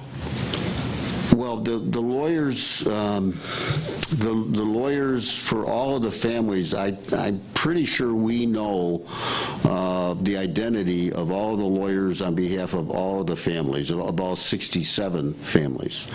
And obviously the family passengers, the 60 passengers, all of those lawyers have been working together to, we've compared notes. Down the line, once the case is up and running before the judge, it will be likely that a committee, a formal committee of the court will be formed. It would be called a plaintiff's steering committee or plaintiff's executive committee. And that committee will be empowered to engage in the discovery works, the depositions and the record requests. They're not going to say to, 10 lawyers, 15 lawyers who represent all these people, we're going to let 15 different deposition notices going to go out. We're going to force you to work together because why and how the crash occurred is common to each and every one of you. So let's have a committee appointed. That committee can work on behalf of all the families, and then the court will separately and distinctly, independently analyze the damages for the families, individual family. So it sounds like, do you expect at least 60 total separate lawsuits? Well, sure. I mean, if you look, in the crash of ET-302, 157 people died. There were 13 families who, in direct dealing with Boeing before any lawsuit was filed, settled those cases on their own, as they have the right to do, by the way, with counsel. And then 144 cases were filed. Here, one of the interesting things here is, and this is all informal chatter, of course, between lawyers, but thus far, the only message we've received from American Airlines and their lawyers and their insurers is, this is not our problem. We didn't cause this crash. This helicopter ran into our airplane. Why are you even talking to us? Well, that just isn't the fact of what we will prove. All right, guys, we're going to preempt this for a couple of minutes, take a 2-minute break, and come right back to this. See you right on the other side.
And we're back. We're going to go back to that press conference as we hear more from the attorneys representing that family of one of the victims that died in the D.C. plane crash earlier this year. That over in London, they drew down massive reserves to cover for the claims that they expected from the families.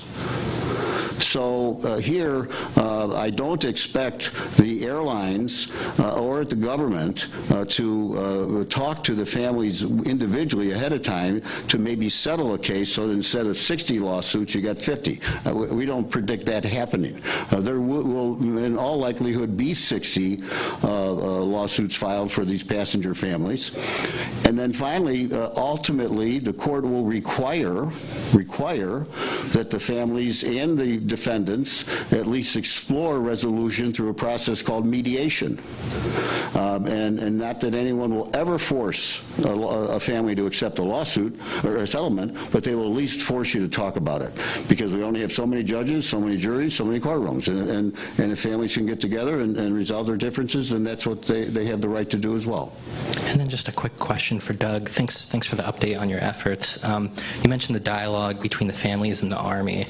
Is there any update on an Army Inspector General probe into the crash? Anything you can say about that? Sure. So, in terms of our engagement with the Army, we were pretty much ignored by them for about 6 months, despite repeated attempts to get a dialogue going. We were able to do it pretty quickly with Secretary Duffy and on that side of things. After we pushed very hard and even did an open letter that raised the awareness of this issue, the Secretary of the Army had a meeting with us right before the NTSB hearings, the entire family group. Subsequent to that, they've connected us with some subject matter experts in the Army Aviation group that have been answering our questions. We've had some calls with them. We have another call with them coming up later this week, and we continue to, it's a very tricky conversation because we're trying, in respect for this legal process, we don't go into these meetings trying to investigate our collision. We're trying to just better understand some of the processes and safety measures that are in place and potentially need to be improved through our advocacy. So we still think the Inspector General investigation is critical. We have not seen movement on it yet, and that's very frustrating to us. It's also very frustrating to the dozens of United States senators who requested it. So we will keep pushing for it. We will also pursue other avenues, like taking it to the Department of Defense level if we need to. So to answer your question, no, they have not acted on that, and we still continue to push for it every single day. Thank you. Yeah, I had a question here in the far left corner. My name is Dominique Moody with NBC Washington, and my question is really for Doug, Daly, and Rachel. I know that Brian and Bob have talked a lot about how this was preventable, how this was something that the airlines knew about and the Army could have conducted themselves a little bit better. To know that for the past 8 months you've been having to deal with this, has it been hard to digest this information and just to hear the result of what the NTSB is continuing to try to figure out? Daly, do you want to answer that? Yeah, I'll answer shortly. I mean, it's nearly impossible to get your head around. I just still don't understand how something so serious had so much kind of, laxness around it through like very large agencies that are supposed to be taking care of it. Yeah, and I think from my perspective, we sat through 3 days, 12-plus hour days in some cases of NTSB hearings where we just heard over and over all of these small decisions that were made by different people and different agencies, and we just needed a couple of them to make a slightly different decision one day at work to ensure that our family members arrived safely that day. And that was very difficult. It wasn't like, one big mistake. It was a perfect storm of, whether it was negligence or whether it was just, people, kind of having an off day or whatever the case was. That was very difficult. And I think, when it comes to, it's honestly been, I think from early on, and certainly in the hearings, it was very clear that the Army and the FAA were going to be held to account for this. But, the lack of attention on the airlines has been a point of frustration for me. And I kind of, if you look at the 15,000 plus near misses over a few years that the NTSB reported in their preliminary report, and you look at the volume of flights that American Airlines has in and out of that airport every single day, I kind of liken it to, imagine you put your child on a school bus every day, and 3 times a week the cement truck runs a stop sign and almost crashed into the bus. After 3 years, the bus drivers start complaining and say, hey, this isn't really safe, but the bus keeps going as going. When that day comes where the cement truck hits your kid and your kid dies, don't you blame the bus company a little bit for the fact that they had this ongoing risk and didn't do anything about it? And that's how I feel about the airline, where they were in a situation that they shouldn't have been in, but they have a duty to crunch numbers, look at data, and be proactive about preventing things like this from ever happening. Appreciate you. And just off of that, this is Jeff Saperstone with NBC Boston. Wanted to ask any of you up there, just based off of Doug's answer there, why do you think the airlines haven't been the focus of this investigation up until this lawsuit? Bob, if I can start to address that. I think, this is pretty common. The NTSB has done a very good job out of the gate in a very short period of time to focus on some very obvious, as I referred to, sort of cornerstones of the day of negligence with respect to the pilot conduct on the helicopter crew, and with that lack of providing a safety alert, among other things, by the air traffic controller. I think they just, as many people did initially, viewed the crew of the American Eagle Flight 535